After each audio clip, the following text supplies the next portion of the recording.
वैशाली नगर स्थित Janaki marriage paradise अपने दादाजी का गोत्र सहित नाम मन में बोले, अपने पिताजी का गोत्र सहित नाम और स्वयं का गोत्र सहित नाम। अद्य सायंकालीन वेलायां सुख शांति समृद्धि हितार्थ आत्म कल्याणार्थ अरोग शोक निवारणार्थम च विशेष यज्ञ कर्म करणाय आचार्यवरम भवंतम वृणे। छोड़ दीजिए वेदी के पास। अथ आचमनम, आचमन करेंगे, सीधे हाथ में जल ले लीजिए। मंत्र बोलने के पश्चात पीना है।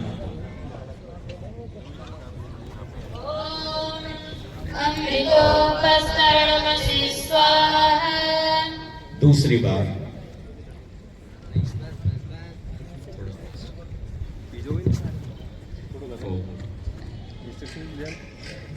तीन बार पीना है सर। तीन तृतीय वारम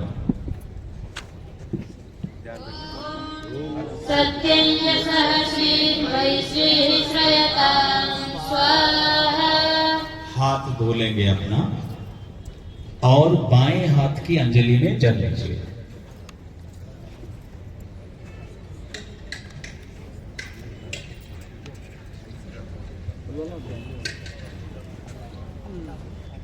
दाहिने हाथ की दो बीच की उंगलियों से अंग स्पर्श।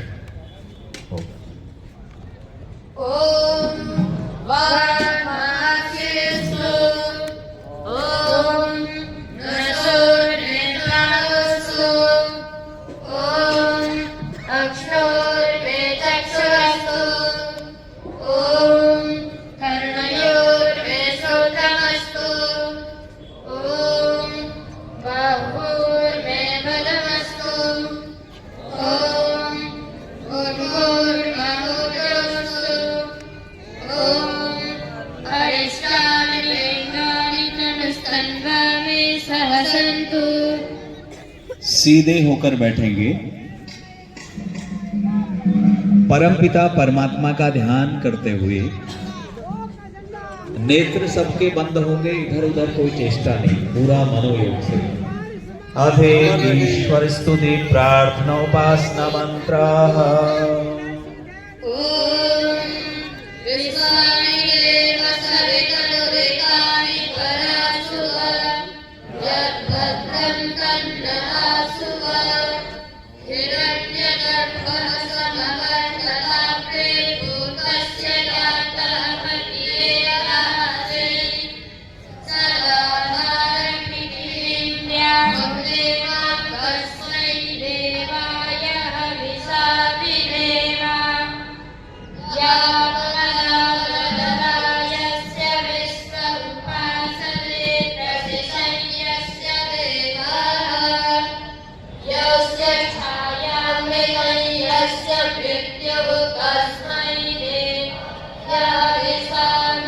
भगवान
स्तुति प्रार्थनोपासनाः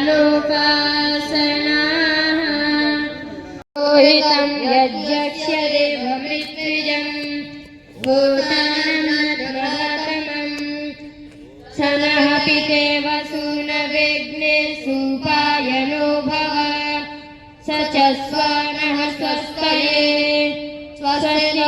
स्वस्तिनिकामस्या भवः स्वस्ति देव्यादिते नरः स्वस्ति पूषा असुरो दधातु नः स्वस्ति द्यावापृथिवी सुचेतुना स्वस्तये वायुमुपब्रवामहै सोमं स्वस्ति भुवनस्य यस्पतिः बृहस्पतिं सर्वगणं स्वस्तये स्वस्तिरादित्यासो भवन्तु नः विश्वे देवानो अद्य स्वस्तये वैश्वानरो वसुरग्निः स्वस्तये देवावन्तरिभवः स्वस्तये स्वस्ति नो रुद्रः पात्वं हसः स्वस्ति मित्रवरुणा स्वस्ति पत्नीरेवती स्वस्ति न इन्द्रश्च स्वस्ति नो दिते कृधि स्वस्ति पन्थामनुचरेम सूर्या चन्द्रमसारिव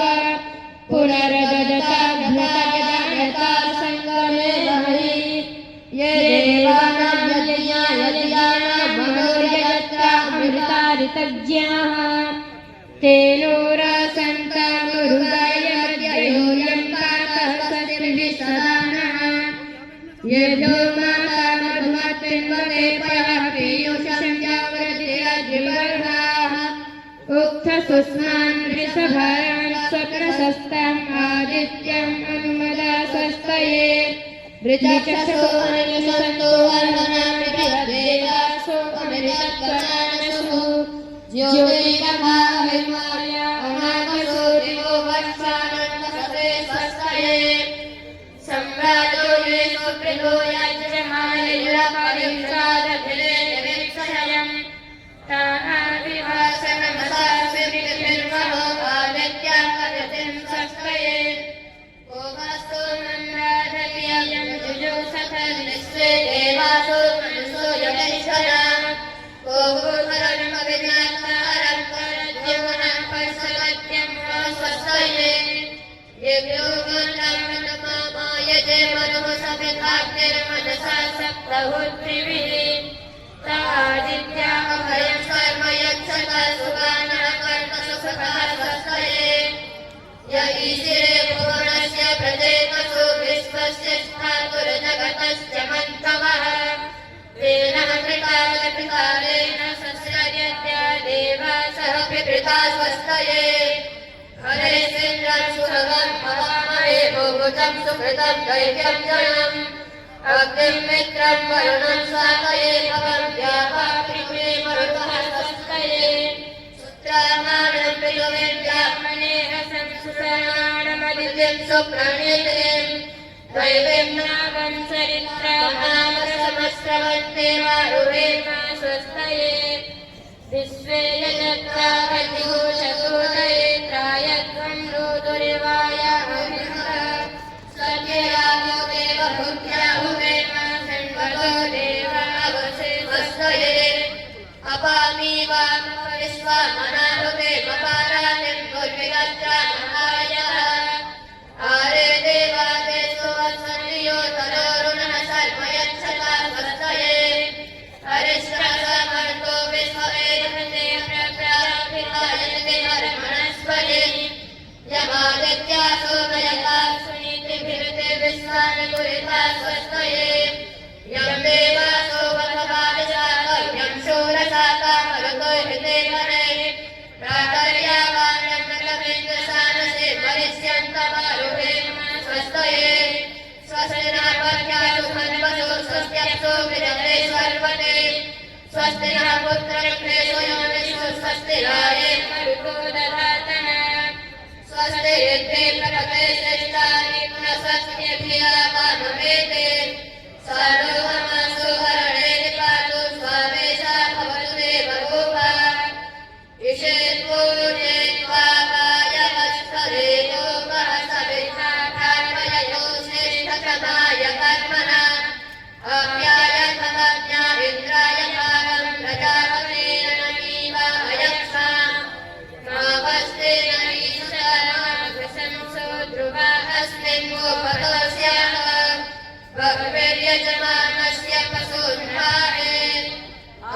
भद्राः कृतवो यन्तो विश्वतो दत्तासु उपरीतासु उद्भिदः देवानो यथा सन्नप्रायुगोरश्रितारो दिवे दिवे देवानां भद्रासु सुते ऋतो यतं देवानां राते अभिनोर्विवर्तताम् देवास्ते न इन्द्रो बृहस्रवाः स्वस्ति नः पूषा विश्ववेदाः स्वस्ति नस्तार्क्ष्यो अरिष्टनेमिः स्वस्ति नो बृहस्पतिर्दधातु भद्रं कर्णेभिः शृणुयाम देवा भद्रं पश्येमाक्षभिर्यजत्राः स्थिरयन्विश्रुवंशस्तनूभिर्व्यसेमहि देवहितं यदायुः अग्रहायाभिवेतये गृणानो भव्यतातये निहोतासस्य वर्णिषे त्वमग्ने यज्ञानां होता विश्वेशाभृतः देवेभिर्मानुषे जने ये त्रिसप्ताह पर्यन्ते विश्वरूपाणि बिभ्रतः वाचस्पतिर्बलानि सम्पन्नो अद्य दधातुमे इति स्वस्ति वाचनम्। दीप प्रज्वलित करेंगे। निर्देश ध्यान पूर्वक सुने और क्रिया को उसी अनुसार करें। कपूर आपके पास रखा होगा, अपनी अपनी चम्मच में कपूर रखें और दीपक से कपूर को जला लें। मंत्र बोलने के पश्चात अग्नि को हवन कुंड में स्थापित करेंगे। कपूर जलाएं। ओम भूर्भुवः स्वः भूम्ना पितृदेववर्णा तस्यास्ते पितृदेवयजने निषेव्यमनातमनाद्यायातरे। बीच में अग्नि को स्थापित करें। चम्मच नीचे रख दीजिए और सभी लोग हाथ जोड़कर बैठें। ओम उद्भुजस्वाग्निरग्निजातिः त्वमिष्टा भूमिते संसृजेतामयं च अस्मिन् सदस्ते अध्युत्तरस्मिन् विश्वे देवा यजमानस्य सेनः। 3-3 समिधाएं आपके पास रखी हुई हैं। घृत में भिगोते हुए एक एक समिधा स्वाहा के साथ में समर्पित करेंगे। ओम अनंतयज्ञा आत्मा जलवेदस्ते वेदस्व वर्धस्व चेद्भवर्धयतास्मान् प्रजया पशुभिर्ब्रह्म वर्चसे नानाद्येन समेधय स्वाहा इदमग्नये जातवेदसे इदन्नमः। दूसरी समिधा। ओम समेधाग्निं धुमस्यता हृदयपूर्णयता दिव्यम् अस्मिन् हव्याजुहोतना स्वाहा इदमग्नये इदन्नमः। ओम सुसमेधाय सोलिषे घृतन्ते ब्रह्मजुहोतना अग्नये जातवेदसे स्वाहा इदमग्नये जातवेदसे इदन्नमः। ओम तत्पाशविद्भिरङ्गिरो घृतेन वर्धयामसे बृहच्छोचाय विश्य स्वाहा इदमग्नयेङ्गिरसे इदन्नमः। दीपक जहाँ पे कलश रखा हुआ है उस तरफ रख दीजिए सभी लोग अपना अपना, और घी की आहुति देंगे। स्वाहा का उच्चारण भी आप लोग साथ में करें तो और अच्छा होगा। स्वाहा अवश्य बोलें। ओम अयंतरिद्मा आत्मा जलवेदस्ते वेद्यस्व वर्धस्व चेद्भवर्धयतास्मान् प्रजया पशुभिर्ब्रह्म वर्चसे नानाद्येन समेधया स्वाहा इदमग्नये जातवेदसे इदन्नमः।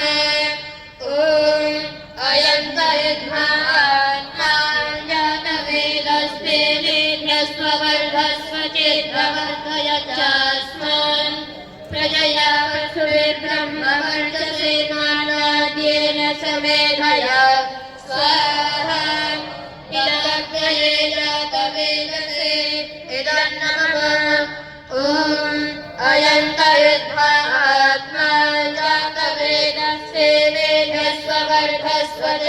वर्धय चास्मान् प्रजया पशुभिर्ब्रह्मवर्चसेनान्नाद्येन समेधय स्वाहा इदमग्नये जातवेदसे इदन्नमः ॐ अयन्त इद्मा आत्मा जातवेदस्ते स्ववर्धस्वतिर्वर्धय चास्मान् प्रजया पशुभिर्ब्रह्मवर्चसेनान्नाद्येन समेधय स्वाहा इदमग्नये जातवेदसे इदन्नमः ॐ अयन्त इद्मा आत्मान् जातवेदस्ते वर्धय चास्मान् प्रजया पशुभिर्ब्रह्मवर्चसेनान्नाद्येन समेधय स्वाहा इदमग्नये जातवेदसे इदन्नमः अथ जल प्रसेचनम। जिनका मुख पश्चिम दिशा की ओर है वो जल का पात्र ले लेंगे और मंत्र बोलने के पश्चात बाएं से दाहिनी ओर की तरफ जल को, जो हवन कुंड में एक फ्रेम में नली बनी हुई है, इसके अंदर आप छोड़ेंगे।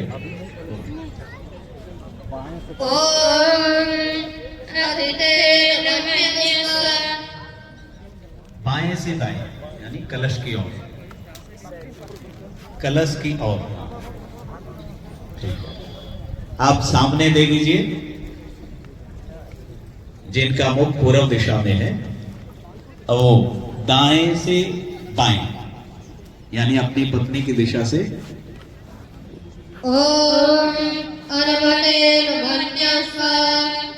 उत्तर दिशा, पश्चिम से पूर्व की ओर।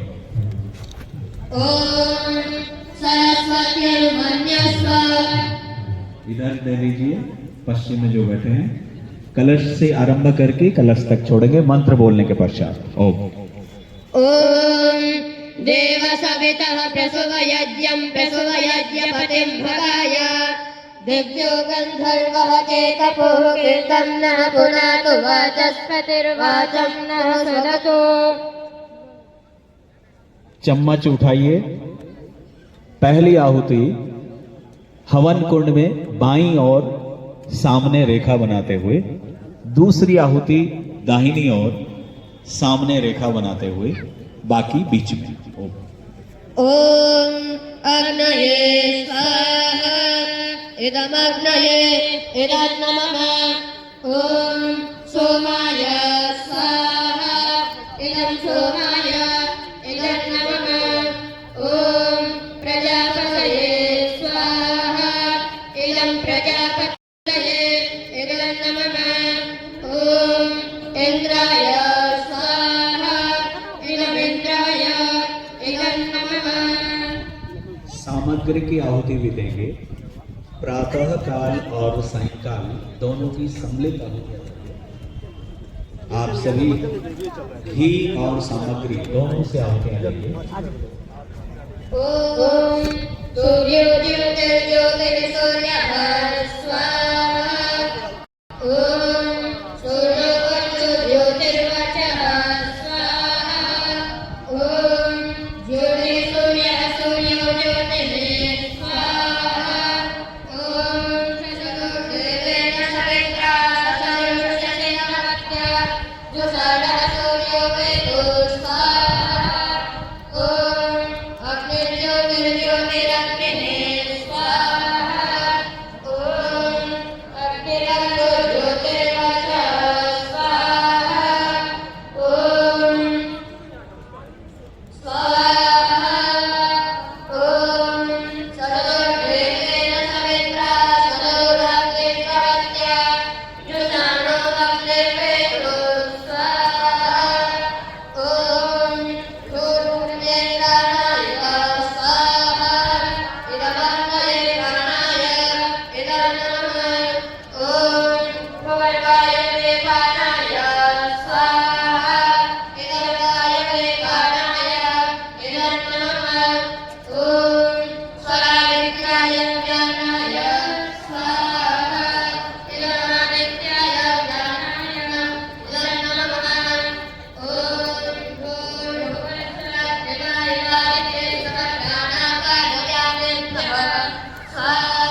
विश्वानि देव सवितुर्वरेण्यं परासुवा जगद्भद्रं तन्नः स्वाहा ॐ अग्नेयजुवलाराय अस्मान् विश्वानि देव वयुनानि विद्वान् योयोधस्मयुरानमे भूभुयिष्ठान् तेन मुक्तिं विधेम स्वाहा ॐ भूर्भुवः स्वः तत्सवितुर्वरेण्यं भर्गो देवस्य धीमहि धियो यो नः प्रचोदयात् स्वाहा। आप सभी आज नया वर्ष अर्थात नया संवत जो है उसके शुभ अवसर पर यहाँ यज्ञ करने के लिए उपस्थित हुए हैं। तो हम नए संवत पर विशेष आहुतियां प्रदान करेंगे। आप सभी घी और सामग्री से ठीक प्रकार से आहुतियां और स्वाहा का उच्चारण भी अवश्य में करें। आए हम लोग नए संवत के लिए जो विशेष आहुतियां चयनित हैं उनको हम घी और सामग्री से देंगे।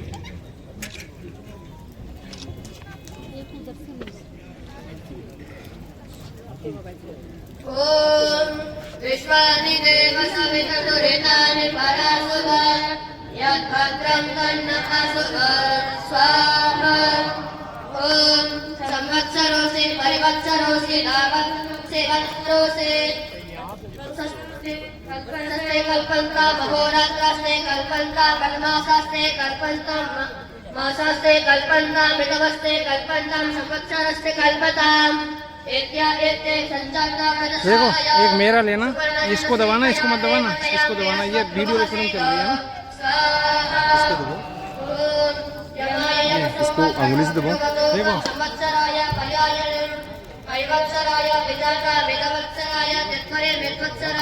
टाइम सेट करो, टाइम सेट कैसे हो गया? 10 सेकंड करो। कामना हमने इस विशेष अवस्था में यानी समाज आर्य समाज के स्थापना दिवस के मंत्रों के चयन में इस तरह की प्रार्थना की है कि हम सब लोग एक साथ मिलकर रहें, एक साथ सुंदर सुंदर क्रियाओं को करते हुए 100 वर्ष की जो हमारी आयु है इसको पूरा भोगें बहुत अच्छी क्रियाओं के साथ। इन्हीं भावनाओं के साथ अब आप केवल घी की आहुति देंगे। वैसे ही पहली आहुति बाईं और दूसरी दाहिनी और बाकी बीच में। ॐ अग्नये स्वाहा इदमग्नये इदं नमः। ॐ सोमाय स्वाहा इदं सोमाय इदं नमः। ॐ प्रजापतये स्वाहा इदं प्रजापतये इदं नमः। ॐ इन्द्राय स्वाहा इदमिन्द्राय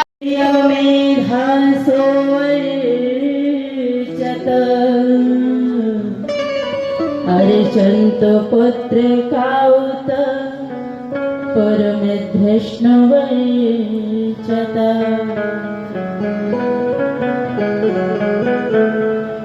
इस सुंदर वातावरण में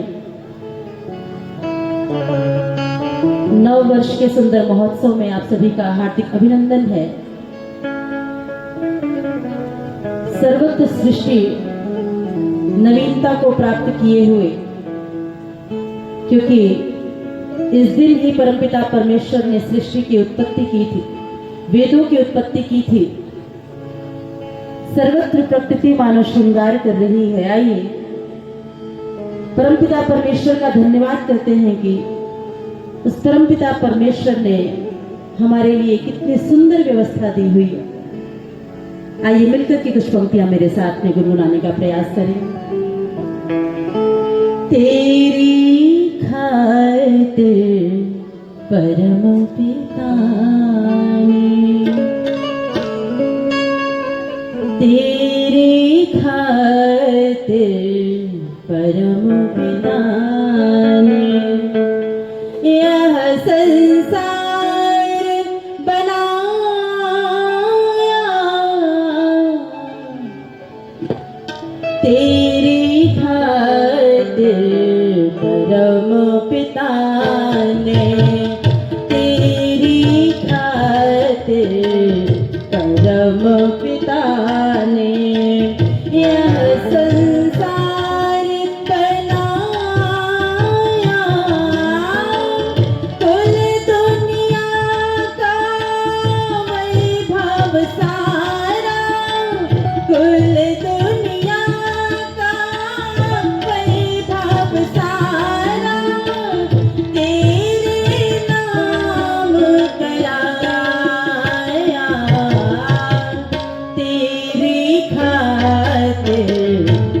परम पिता ने तेरी खातिर, परम पिता ने यह संसार बनाया,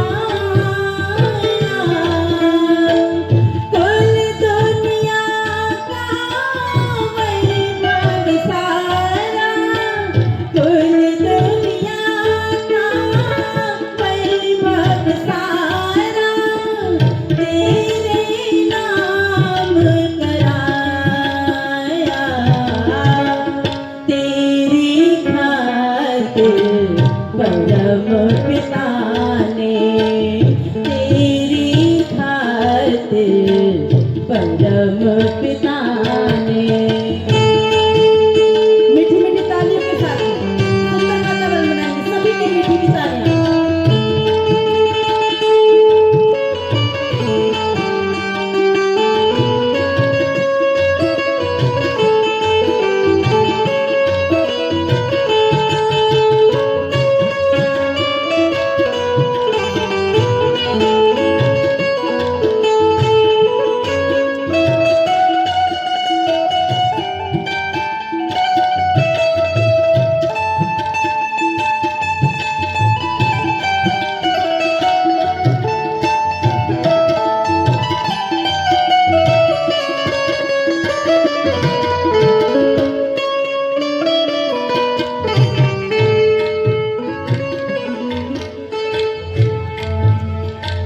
नभ पृथ्वी अग्नि जल वायु, सूरज चांद सितारे, नभ पृथ्वी अग्नि जल वायु, सूरज चांद सितारे तेरे ही उपकार दिखाते ये सारे के सारे, कभी ना उसने तुझसे मांगा, कभी ना उसने तुझसे मांगा, कीमत और किराया, तेरी खातिर परम पिता ने, तेरी खातिर परम पिता ने।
घुमड़ घुमड़ आकाश में छाई ये घनघोर घटाएं, हो घुमड़ घुमड़ आकाश में छाई है घनघोर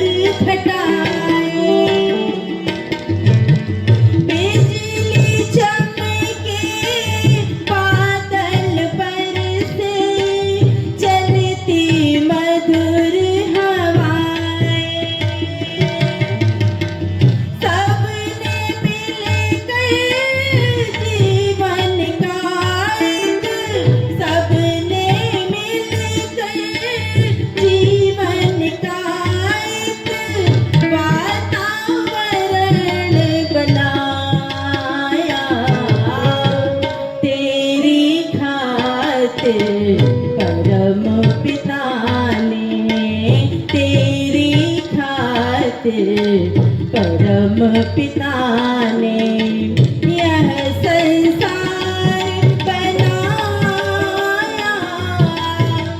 कुल दुनिया का वैभव सारा, कुल दुनिया का वैभव सारा तेरे नाम कराया।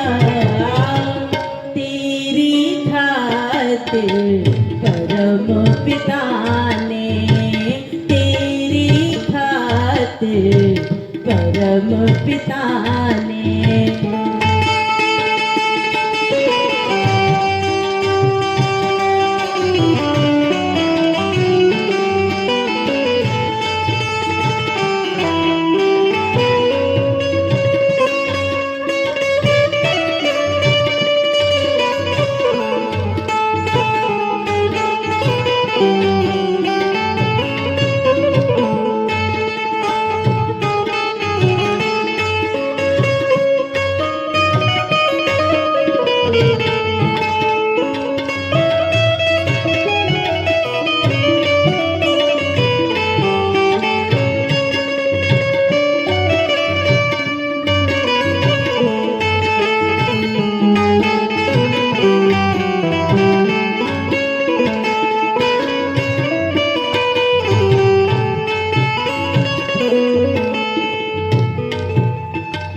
झर झर झर झर झरने बहते, झर झर गीत सुनाए हो।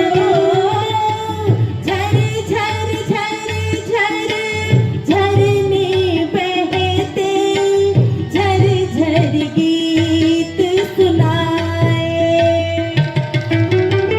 जंगल भारी बाग बगीचे मधुबन को महकाए। रंग बिरंगे फूल ये सारे, रंग बिरंगे फूल ये सारे जीवन को महकाया।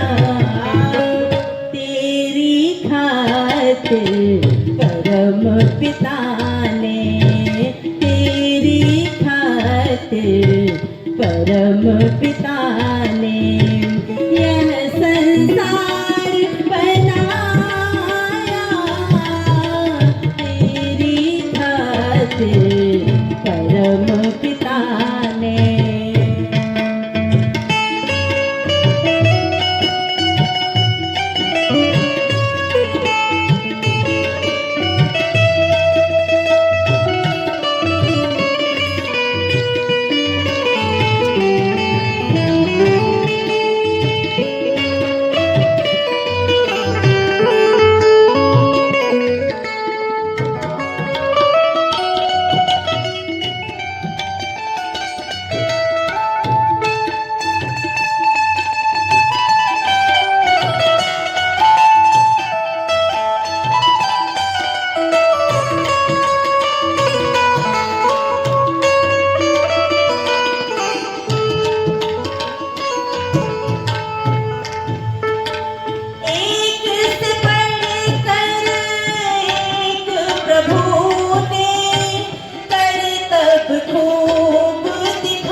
परम पिता ने तेरी खातिर, परम पिता ने तेरी खातिर, परम पिता ने।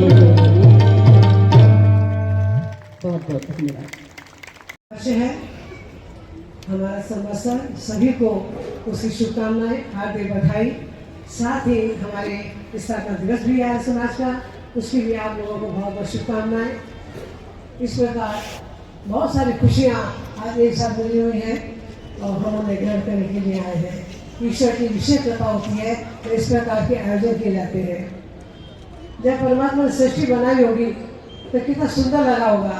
तो आज हम कुछ भाई बहने और हमारे आचार्य जन जो एक ब्रह्मा से कम नहीं है, तो ऋषि मुनियों की छवि जहाँ में झलक रही है, इनके सानिध्य में आज ये कार्यक्रम चलाया जा रहा है। छोटी सी सृष्टि का रूप, वो रूप कितना सुंदर रहा होगा, आप विचार कीजिए।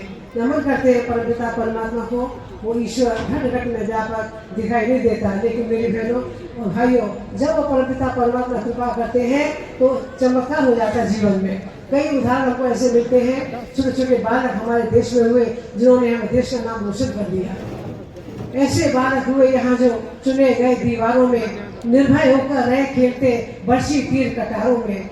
गिने सिंह के दांत भेद कर चक्र भी अंदर आवे, अश्वमेध के अश्वत्थामले बड़े बड़े जावे। ध्रुव से ध्रुव तारा बन जावे, ऐसे सहज तपस्वी थे, ज्ञान पिता को भी सिखलावे, ऐसे भक्त मनस्वी थे। यह वीरों की पावन भूमि आओ नमन करे, यह सतीत्व की पावन वेदी सब नमन करे। जैसा हमारे अभी पुत्र तुल्य श्री दीपक जी बता रहे थे कि सबके सहयोग से कार्य होता है। इसी प्रकार जहाँ हमारे छोटे छोटे बालकों ने काम किया देश के लिए, वहाँ हमारी बहनों ने भी काम किया। वो बहनें पीछे नहीं रही। उन बहनों के लिए मैं चार पंक्तियां कहना चाहूंगी कि सीता हो वाल्मीकि की, सीता हो वाल्मीकि की, आपके गुणों को देखकर, आपके शुभ कर्मों को देखकर लिखने वालों ने बड़ा सुंदर लिख दिया। ये वो बहनें हैं जिन्होंने भारत के नाम को भारत माता के नाम से प्रसिद्ध कर दिया। और कभी आपने नहीं सुना होगा जापान माता या चीन माता या पाकिस्तान माता, लेकिन भारत माता क्यों? जैसे वीर वीरांगना भक्तिमती मीरा हुई जिन्होंने भारत का नाम बदल के भारत माता कर दिया। हम उनकी संतान बैठे हुए यहाँ मेरी बहनों, सबके अंदर वो खून हमारे लोगों में है। ऐसी वीरांगनाओं के लिए, भक्तमती बेटियों के लिए ऋषियों ने क्या लिखा कि सीता हो वाल्मीकि की, रामायण की प्रेरणा, कुंती सुभद्रा द्रौपदी, ऋषि व्यास की हो वंदना, अनुसुईया सुलभा गार्गी, मैत्रेयी ब्रह्मवादिनी, कर्मवती तुम पद्मनी, तुम अग्निपति की गामिनी।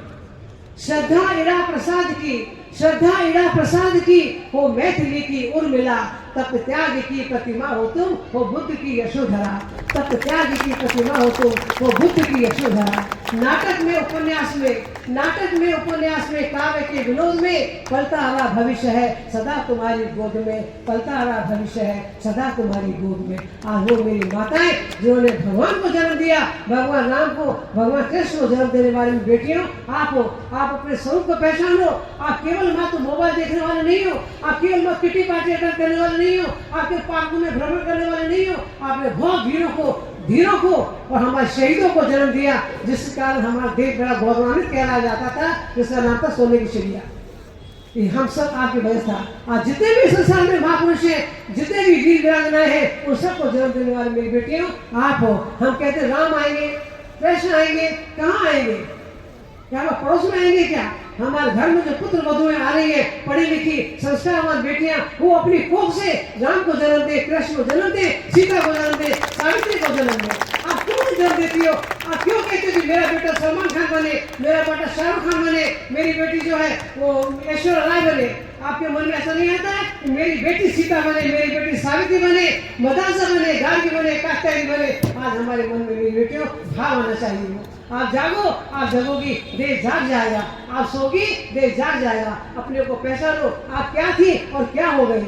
जो बड़े बड़े कार्य करती थी, ऋषि मुनियों से शासन करती थी, उनके सिंहासन हिला लिया करते थे। आज हम केवल मोबाइल की कठपुतली बन के रह गए हैं। एक बहन सिर में दर्द था, उसके इतना सिर में दर्द, डॉक्टर के पास गई, कोई साहब सिर में दर्द है, बोले और क्या है? बोले कान में दर्द है, बोले और टांग में दर्द है, बोले और, बोले कमर में दर्द है। बोले ऐसा करो, ये मोबाइल है ना, इसको 7 बार अपने ऊपर से नौशाद करके और चौड़ा रखे क्या सब दर्द कम हो जाएंगे। तो मेरी बेटियों, जगो, अपने स्वरूप को पहचानो। आप सिंगनी हो, आप भगवती हो, आप सीता हो, लक्ष्मी हो, दुर्गा हो, वो रूप कहते रहेंगे तो रूप कब दिखाओगे आप लोग? तो रूप को दिखाओ, जागृत करो, छोड़ो छोटी दूसरी बातों को जिनमें कुछ रखा वो नहीं है। आज हमारे समक्ष वित्त समाज आया हुआ है, हम नमन करते हैं वित्त समाज को जगाने के लिए, अपना स्वरूप पहचानने के लिए आप हमारे यहाँ आए। बहुत बहुत मैं नमन करती हूँ श्री दीपक जी को, मुझे समय दिया आपने, आप सब ध्यान से सुना, सभी को धन्यवाद। मैं अपने आप को बहुत सौभाग्यवान समझता हूँ कि मुझे इस लायक समझा गया कि इसका एक महत्वपूर्ण हिस्सा बनाया गया, और इसी के साथ साथ धन्यवाद देना चाहता हूँ पूरे संत समाज को, और इसी उम्मीद के साथ कि शायद इस यज्ञ से विश्व में जो आज उथल पुथल हो रखी है उससे शांति बने और हम लोग एक शांतमय जीवन व्यतीत करें। धन्यवाद सभी। तत्सवितुर्वरेण्यं भर्गो देवस्य धीमहि धियो यो नः प्रचोदयात्। मंचस्थ श्रद्धेय स्वामी संविदानंद जी महाराज, सम्माननीय श्रद्धेय श्री स्वामी प्रतापपुरी जी महाराज, मंचस्थ विद्वज्जन, समुपस्थित माताओं, देवी और सज्जनों, सौभाग्य से आप सबके मध्य उपस्थित होने का शुभावसर प्राप्त हुआ। सर्वप्रथम आप सभी को नव संवत पर हार्दिक शुभकामनाएं। एक छोटा सा संदेश आपके मध्य उपस्थित कर रहा हूं। वेद का एक पावन संदेश है हमारे लिए। अनुभूतः पुनरेहि विद्वानु उदयनम पथः। ये जो ऊर्ध्व पथ, ऊपर का पथ, श्रेष्ठ पथ, अच्छा मार्ग, विद्वान, इसको जानना चाहिए। हमारे लिए श्रेष्ठ मार्ग कौन सा है, उसकी जानकारी हमें हो तो उसका सरलतम तरीका है कि जो लोग उस पथ पर जा चुके हैं उनका अनुसरण कर लिया जाए, जिनको वैदिक भाषा में आप्त पुरुष कहते हैं। उन विद्वानों का अनुसरण यदि हम कर लें तो वह ऊर्ध्व पथ हमें प्राप्त होगा। निराशा से भरे हुए जो लोग हैं, जो निराश हो चुके हैं, ये जो संसार है इसमें निराशा के अनेकानेक कारण हैं। ऐसा नहीं हो सकता कि सन्यासी बनने पर संकट ना आए, ऐसा नहीं हो सकता कि विद्वान बनने पर संकट ना आए, ऐसा नहीं हो सकता कि साधक और योगी बनने पर संकट ना आए, ऐसा संभव नहीं है। लेकिन वह विचलित नहीं होता, वह व्यक्ति, वह ऊर्ध्वगामी होता है, निराश नहीं होता। हार कर पराभव में निराश नहीं होता, वह गिरने पर फिर उठ खड़ा होता है। तो वेद का यही संदेश है, पुनरेहि पथः। उस रास्ते को फिर से प्राप्त कर निराश होने की आवश्यकता नहीं। निराशा आपके स्वयं के जीवन को भी किसी प्रकार लाभ नहीं पहुंचाएगी, ना घर को, ना परिवार को, ना राष्ट्र को। निराश लोगों की संख्या इस समय बहुत है, और जो निराशा से भरे हुए लोग हैं वो किसी भी तरीके से उपयोगी नहीं हो सकते जब तक कि वो आशा में अपने आप को परिवर्तित ना कर लें। इसलिए कहा गया है कि हम अपने जीवन को, जो हमारे लिए श्रेष्ठ मार्ग है, पहले उसके बारे में जानें। तो वेद का मार्ग जो है वह सबसे उत्तम है।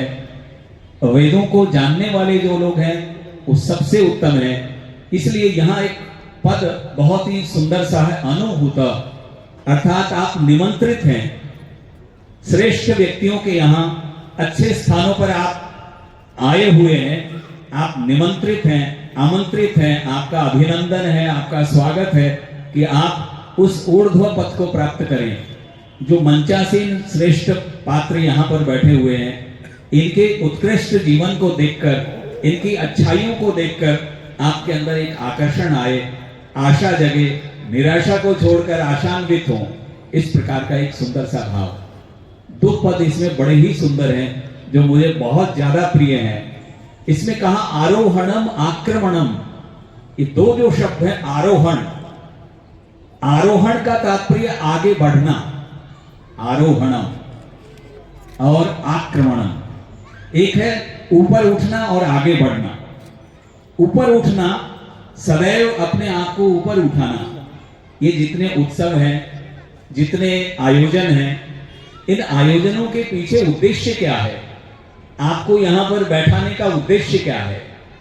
कि आपके अंदर नवीनता का संचार हो, प्रसन्नता आपके जीवन में आए, उमंग आपके जीवन में आए, जागृति आपके जीवन में आए, ज्ञान विज्ञान का संचार आपके अंदर हो और कर्तव्य का पूर्ण ज्ञान आपको हो।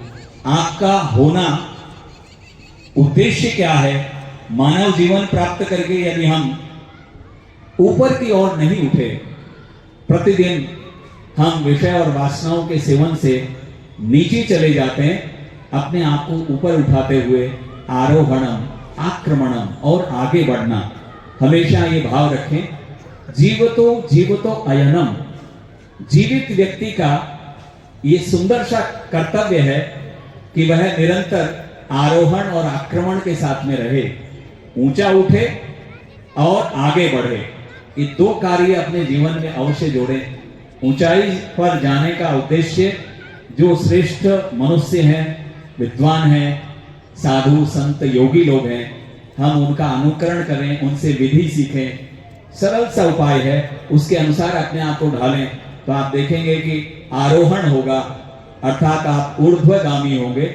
निराश होकर उस पथ को मत छोड़ दीजिए, पुनरेही फिर से लौट आए। संध्या से, उपासना से, स्वाध्याय से, प्रवचन व्याख्यान आदि के श्रवण से आपका जीवन कितना सुंदर और श्रेष्ठ बन सकता है।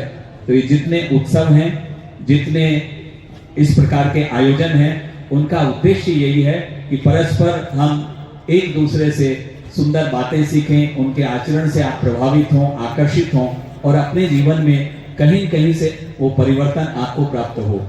मुझे जहां तक अनुभव है, हर व्यक्ति के जीवन में कोई न कोई आदर्श होता है और वह आदर्श उसको एक अलग दिशा में ले जाता है।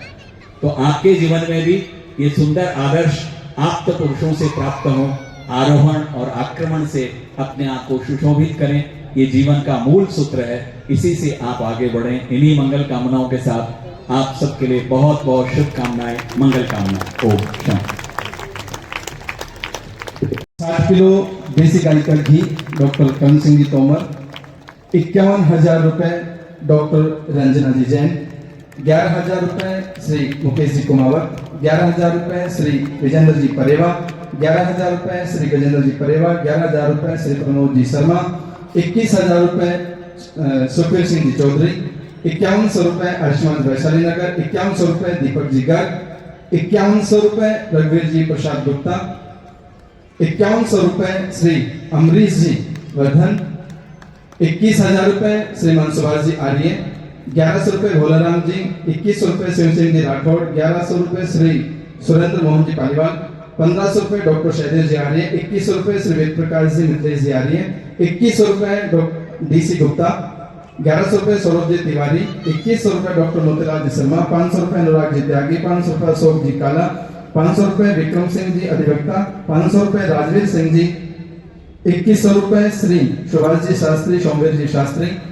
1000 रुपए श्री ब्रजेश कुमार जी कुमावत। 500 रुपए सुनीता जी चौहान। 500 रुपए श्रीमान डीपी शर्मा। 500 रुपए यादवेंद्र जी राठौड़। 1500 रुपए आदित्य जी आर्य। 500 रुपए श्री आशीष जी मनोजा। 500 रुपए संदीप जी पाटिल। 2100 रुपए श्री गोपाल शरण जी शर्मा। 500 रुपए श्रवण जी यादव। 1100 रुपए श्री वेद प्रकाश जी कुमावत। 3100 रुपए श्री विनय कुमार जी झा। 500 रुपए लक्ष्मीचंद जी कानूरो। 250 रुपए नारायण जी। 500 रुपए आनंद जी मेहरवाल। 500 रुपए आर के नारायण। 2100 रुपए योग कक्षा गोकुलपुरा पतंजलि। 1500 रुपए एस के सोनी।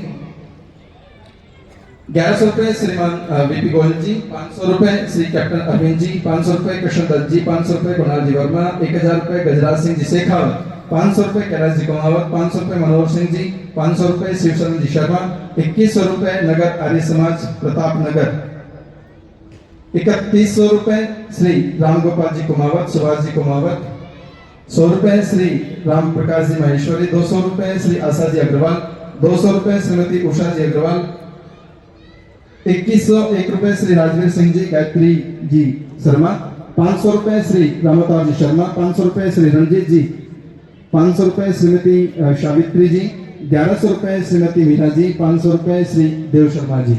आप सभी दानी महानुभावों का एक बार आप पुनः करतल ध्वनि से उनका हृदय से स्वागत अभिनंदन करेंगे। अब मैं अगले क्रम में निवेदन कर रहा हूं।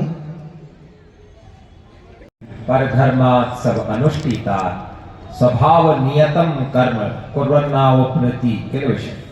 वासुदेव श्री कृष्ण के इस गीता वाक्य के साथ मैं सूर्यवंशी कसवाहा नरूका कुंवर राजेंद्र सिंह बसेठ, राष्ट्रीय अध्यक्ष श्री रामराज मिशन, आप सबको सादर प्रणाम करता हूं, नमस्ते करता हूं, जय मां भारती करता हूं। आज बड़ा ही पावन अवसर है कि मंच पर श्रद्धेय स्वामी सुमेधानंद जी महाराज, श्रद्धेय महंत प्रतापपुरी जी महाराज, आचार्य जी जिनको अभी आप सुन रहे थे, और मेरी माता, हमारे विद्युत छोटे छोटे वेद पाठी और अन्य साथीगण, साथ ही मंच से भी ज्यादा आदरणीय जो आप सब लोग इस मंच की शोभा बनाए हुए हो, आप सबको भी बहुत बहुत साधुवाद। आज के इस कार्यक्रम में हम 200वीं जयंती श्रद्धेय युग ऋषि स्वामी दयानंद जी सरस्वती जी की मना रहे हैं, और आज के इस नव संवत पर हम सब मिलकर एक दूसरे को बधाई देना चाहते हैं कि हमारे देश के अंदर वह वैदिक ज्ञान पुनः स्थापित करने में जो भूमिका ऋषि दयानंद जी ने निभाई, उस सब को आप सब आगे बढ़ा रहे हैं, इसके लिए मैं बड़ा प्रफुल्लित हूं। वेद का अर्थ होता है सटीक, एकदम अटल सत्य बांटा गया है। ऋग्वेद का जो मूल वाक्य है, उसका मूल वाक्य है प्रज्ञानम ब्रह्म। प्रज्ञान का मतलब होता है, ज्ञान का मतलब तो आप जानते, परमात्मा की प्रत्यक्ष जानकारी को ज्ञान कहते हैं, अनुभूत ज्ञान को ज्ञान कहते हैं, और जिसके पैर लग जाता है वो उसको गतिशीलता देता है, उसमें शक्ति देता है। यानी विशुद्ध ज्ञान, गतिशील ज्ञान ही ब्रह्म है। ज्ञान ब्रह्म है। कौन सा ज्ञान? जो विशुद्ध हो, जो गतिशील हो, लगातार चलता हो। जिस प्रकार से विचार विचारक को खा जाता है, वैसे ही ज्ञान में यदि गतिशीलता ना हो तो ज्ञान ज्ञानी को खा जाता है। इसलिए प्रज्ञानम ब्रह्म, यह हमारे ऋग्वेद का महावाक्य है। दूसरा यजुर्वेद का, यजुर्वेद कहता है अहम ब्रह्मास्मि। अहम मतलब मैं, ब्रह्म माने ब्रह्म, और अस्मि माने हूं या है, मैं ही ब्रह्म हूं। यजुर्वेद का महावाक्य है कि मैं ही ब्रह्म हूं। और सामवेद का महावाक्य है तत्वम असि, तुम ही हो। वह ब्रह्म कौन हो? तुम हो। पहले मैंने कहा कि मैं हूं, और अब मैं कहता हूं, यानी सामवेद कहता है कि तुम ही ब्रह्म हो। और अंत में अयम आत्मा ब्रह्म। अयम माने यह, आत्मा माने, आत्मा का मतलब होता है जो हम बोल रहे हैं, जो हमारे भीतर है, वह चित्त जिससे यह शरीर चलता है, अर्थात यह आत्मा ही ब्रह्म है। ये चार वाक्य हमारे पूरे सत्य सनातन धर्म की परिभाषा है। लेकिन हम इस ज्ञान के लिए सदा वैसे भटकते रहते हैं जैसे मृग अपनी, जो उसके अंदर मणि होती है, उस मणि को, कस्तूरी को ढूंढते हुए पूरे जंगल में घूमता है, लेकिन उसको वो कस्तूरी नहीं मिलती, क्योंकि वो कस्तूरी कहां है? वो कस्तूरी उसके मस्तिष्क में है। तो ये ज्ञान कहां है? ये ज्ञान हम में है, आप में है, मुझ में है, इनमें सब में है। संस्कृत भाषा को हमने छोड़ दिया। समस्कृत नाम है संस्कृत का, अर्थात सब चीजों को समान कर देती है। भाषा नहीं है संस्कृत, बल्कि यह मूल भावों को अभिव्यक्त करने का एक साधन है। दुनिया की कोई भी भाषा हो, आप संस्कृत में उसका अर्थ खोजेंगे, आप उसके भाव तक पहुंच जाएंगे। दुर्भाग्य हमारा यह है, हम अंग्रेजी सीखते हैं, हम फ्रेंच सीखते हैं, हम हिंदी भी सीखते हैं, लेकिन हम उसे नहीं सीखते जिससे हमें हमारे होने का आभास हो। मैं क्यों कह रहा हूं हमारे होने का अभ्यास?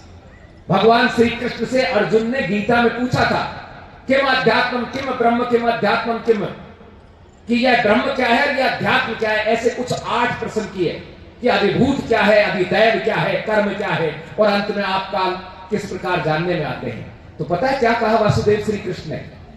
उन्होंने कहा अक्षरम ब्रह्म, जिसे काटा नहीं जा सकता वो ब्रह्म है, और स्वभाव अध्यात्म उच्चते, स्वभाव ही अध्यात्म है। अध्यात्म कोई बड़ी चीज नहीं है। स्व माने मैं, भाव माने जो मैं हूं, है ए वे, अर्थात जो मैं हूं, अपने आप को जानना ही अध्यात्म है। किसी और को जानना अध्यात्म नहीं है। अधि माने की ओर, और आत्म माने मैं, मुझे जान लूं, यही अध्यात्म है। आज बड़ा आप सबको बहुत बहुत साधुवाद।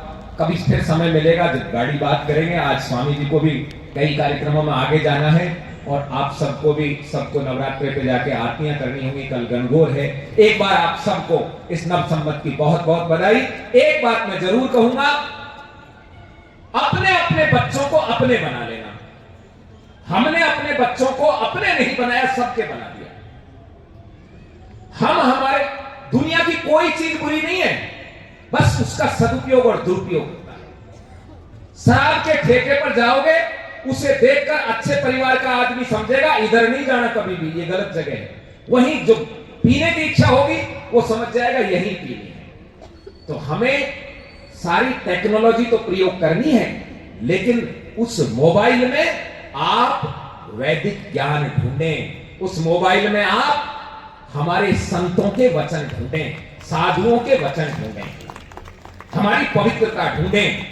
आपको ये अच्छा ब्रह्म अस्त्र मिला हुआ है, लेकिन इसको दुरुपयोग करोगे तो अश्वत्थामा की तरह मारे। संत कहते हैं जो शांत रहता है, और साधु कहते हैं जो स्वयं भी अमृत का उपार्जन करे और समीप बैठने वाले का भी अमृत का उपार्जन कराए। हमारे बीच में परम श्रद्धेय महंत प्रतापपुरी जी महाराज और सुमेधानंद जी जैसे बैठे हैं, तो उनके सामने मेरा जैसा व्यक्ति ज्यादा बोले ये ठीक नहीं। बस एक बात कहूंगा, वंदे वंदे वंदे। धन्यवाद। सिंह विद्वान एवं समस्त आयोजन सभी को नमस्ते और नववर्ष की बहुत शुभकामनाएं। मैं बहुत ही कम समय लूंगी आपका। हम बहुत सौभाग्यशाली हैं कि इस पवित्र भूमि भारत में हमारा जन्म हुआ। नमो मातृभूमि, नमो पुण्य भूमि, नमो देव भूमि, नमो आर्य भूमि, ऋषि नाम मुनि नाम, नमो पुण्य भूमि, नमस्ते नमो आर्य भूमि, नमस्ते। राष्ट्र सर्वोपरि है। राष्ट्र है तो हम हैं, वरना हमारा कोई अस्तित्व ही नहीं। हमारे राष्ट्र पर बहुत विपत्तियां आई, लेकिन हमारी मातृशक्ति ने हमारी संस्कृति को किसी तरह बचाए रखा, और फिर आर्य समाज की वजह से ही आज हमारा अस्तित्व है। हे स्वामी दयानंद तूने कर दिया कमाल, निर्जीव आर्य जाति में फिर प्राण दिए लाल। तो आज के इस समय में हमारा ये कर्तव्य है कि हम अपनी गौरवशाली संस्कृति को सही रखें। अब हर कोई तो प्रधानमंत्री और राष्ट्रपति नहीं बन सकता, लेकिन हम जहाँ भी हैं अपना कार्य राष्ट्रीय भावना से ओतप्रोत होकर के करें। और इसमें सबसे ज़्यादा जो जिम्मेदारी है वो मातृशक्ति की है, क्योंकि स्वस्थ परिवार से स्वस्थ समाज बनता है और स्वस्थ समाज से ही उन्नत राष्ट्र बनता है। अतः हमारी जिम्मेदारी बहुत ही अधिक है और हम ये सोचें कि इस देश में ऐसे हुए झांसी की रानी, महारानी पद्मिनी, होलकर, विदुषी गार्गी और मैत्रेयी की हम कल्पना भी नहीं कर सकते। समय सीमा को देखते हुए मैं वाणी को विराम देती हूँ। धन्यवाद।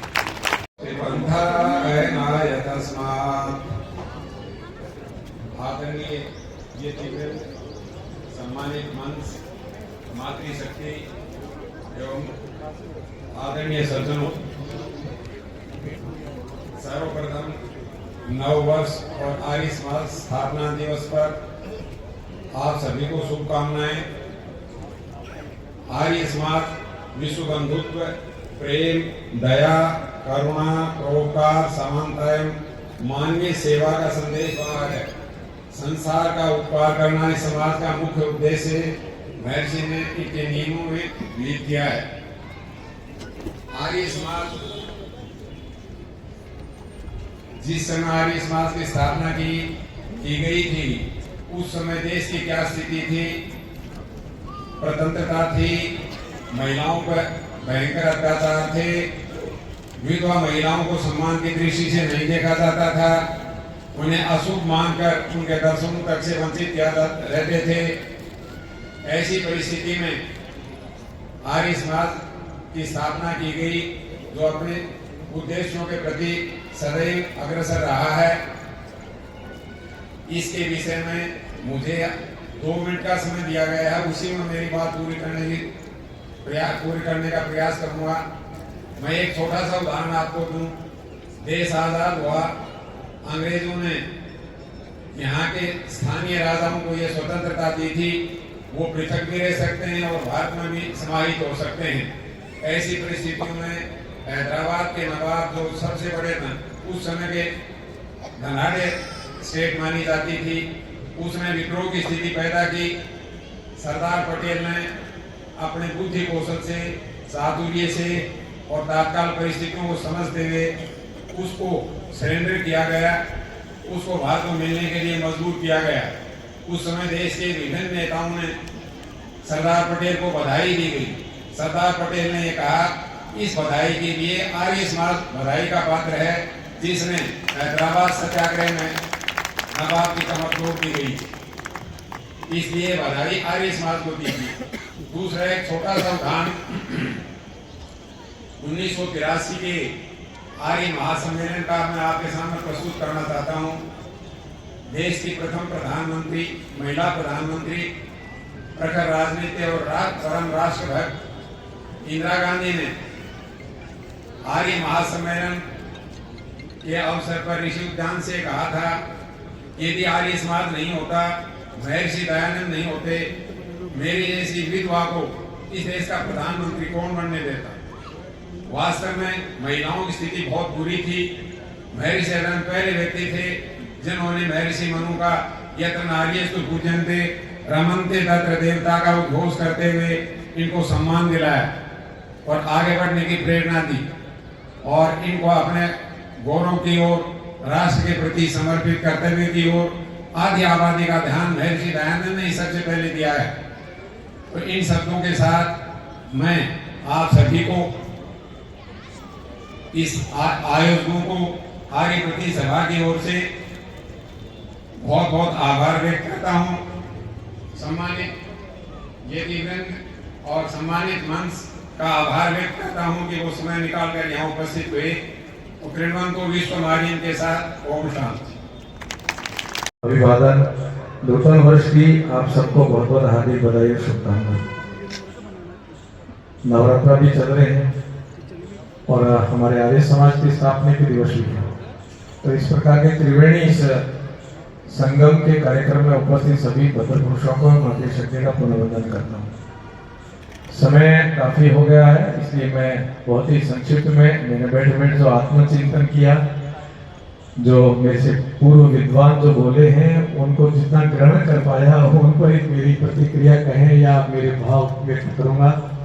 मैं ये समझ पाया हूं कि हम जिसके निकट हैं सबसे, या हमें जिसके सबसे ज्यादा निकट होना चाहिए था, उसके निकट हम कितने हैं।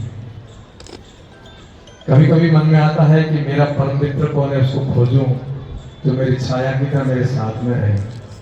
कभी कभी ये भाव होता है कि ऐसा कौन है जो कि और कोई नहीं, मैं ही हूं, पर मैं उसे कोसों दूर हूं, क्योंकि मैंने कभी भी, कल्पना कीजिए हम सब लोग एकदम मन से, अंतर मन से, गहराई में जाकर के, क्या कभी हमने पूछा मैं कौन हूं? पूछा है क्या? थोड़ा इस प्रश्न को अपने से पूछिए, स्वयं से, कि मैंने स्वयं ने कब पूछा था अंतर मन से जाकर के कि मैं कौन हूं? कितने महीने, कितने साल गुजर गए होंगे, संभवतः हो सकता है बहुत सारा जीवन चला गया होगा कि अंतर मन से स्वयं से ये नहीं पूछ पाया मैं कौन हूं। जो आपके सबसे निकट है उससे आप कोसों दूर है, जो आपका परम सखा है उससे आप दूर है, जो आपको सबसे ज्यादा नुकसान पहुंचा रहा है उसको नहीं पहचान पा रहे हैं, तो फिर क्या है? तो फिर क्या है? इसलिए ये हम सबके लिए मंथन का दिन है आज, क्योंकि जिस महर्षि दयानंद जी ने उस उज्जवल परंपरा में और उस उज्जवल धर्म में उस धरा पर जन्म लिया जिस पर मुझे आपको जन्म लेने का सौभाग्य मिला। यूं तो बहन जी ने कहा, बिल्कुल सत्य बात है। हम संतों के मुख से सुनते हैं, बड़ा भाग मानुष तन पाया, मनुष्य जीवन पाना। सत्य बात है, बड़े भाग्य से मिलता है। पुनरपि मरणम पुनरपि जन्मना, ये जीवन चक्र चलता है।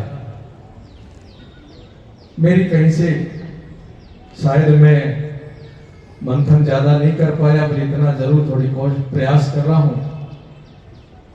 एक जीव यात्रा और एक जीवन यात्रा। तो जीव यात्रा करता है तो जीव को भी कोई कोई साधन चाहिए, और जीवन में भी हम लोग यात्रा करते हैं तो भी साधन चाहिए। तो जीव को जो साधन चाहिए वो शरीर रूपी है, शरीर माध्यम खलु धर्म साधन, और शरीर जो है वो यहाँ बनता नहीं है, और जो जीवन यात्रा में जो साधन चाहिए गाड़ियां, वो यहाँ बनती हैं। अब दोनों को प्राप्त करना है तो कुछ देना है, ऐसे तो कोई नहीं देता है।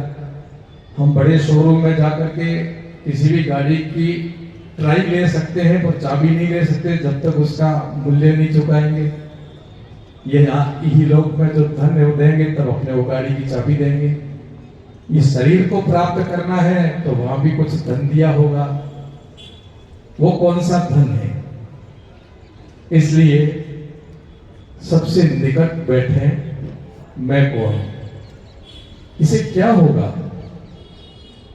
इससे वो होगा, मरुका जी जो कह रहे थे, शायद मैंने वहां से भी कुछ चिंतन लिया है, कि अर्जुन ने हथियार डाल दिए थे और कि मैं नहीं उठाऊंगा हथियार। तब भगवान कृष्ण ने कहा आप कौन हैं? तो मैं क्षत्रिय हूं। क्षत्रिय का धर्म क्या है? अन्याय अत्याचार के विरुद्ध हथियार उठाना, तो उठाओ, अपने कर्तव्य का पालन करो। ठीक ऐसे महर्षि दयानंद जी ने एक ऐसी विषम परिस्थितियों, ऐसे कालखंड के अंदर जन्म लेकर के हम सबको कर्तव्य बोध करवाया, और उस उज्जवल परंपरा का हमें द्योतक बनकर के स्मृति दिलाई कि आप कौन हैं। और वो मैथिली चरण जी की पंक्तियों को भी हमारे हृदयगम करवाया। हम कौन थे, क्या हो गए और होंगे क्या अभी।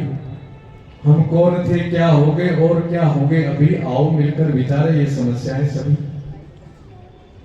मैंने जो शब्द कहा, बड़ा भाग मानुषतन पाया, तो पूरे विश्व के मनुष्य भाग्यशाली है, इसमें कोई दो राय नहीं है। अभी जो लड़ रहे हैं वो भी भाग्यशाली है, जो लड़ा रहे हैं वो भी भाग्यशाली, जो मार रहे हैं वो भी भाग्यशाली है। किसी भी देश का, किसी भी संप्रदाय का कोई भी मनुष्य है तो भाग्यशाली है। पर मेरे सामने बैठे हुए, मंच पर बैठे हुए मैं भाग्यशाली नहीं हूं। हम लोग भाग्यशाली नहीं है। क्यों? तो क्या है? हम परम सौभाग्यशाली हैं। ऐसा क्या है? ऐसा इसलिए है कि उस धरा पर, उस धर्म में जन्म लिया जिसमें महर्षि दयानंद ने जन्म लिया, जिसमें ऋषियों ने जन्म लिया, जिसमें संतों ने जन्म लिया, जिसमें सतियों ने जन्म लिया, जिसमें सूरों ने जन्म लिया, जिसमें देवताओं ने जन्म लिया।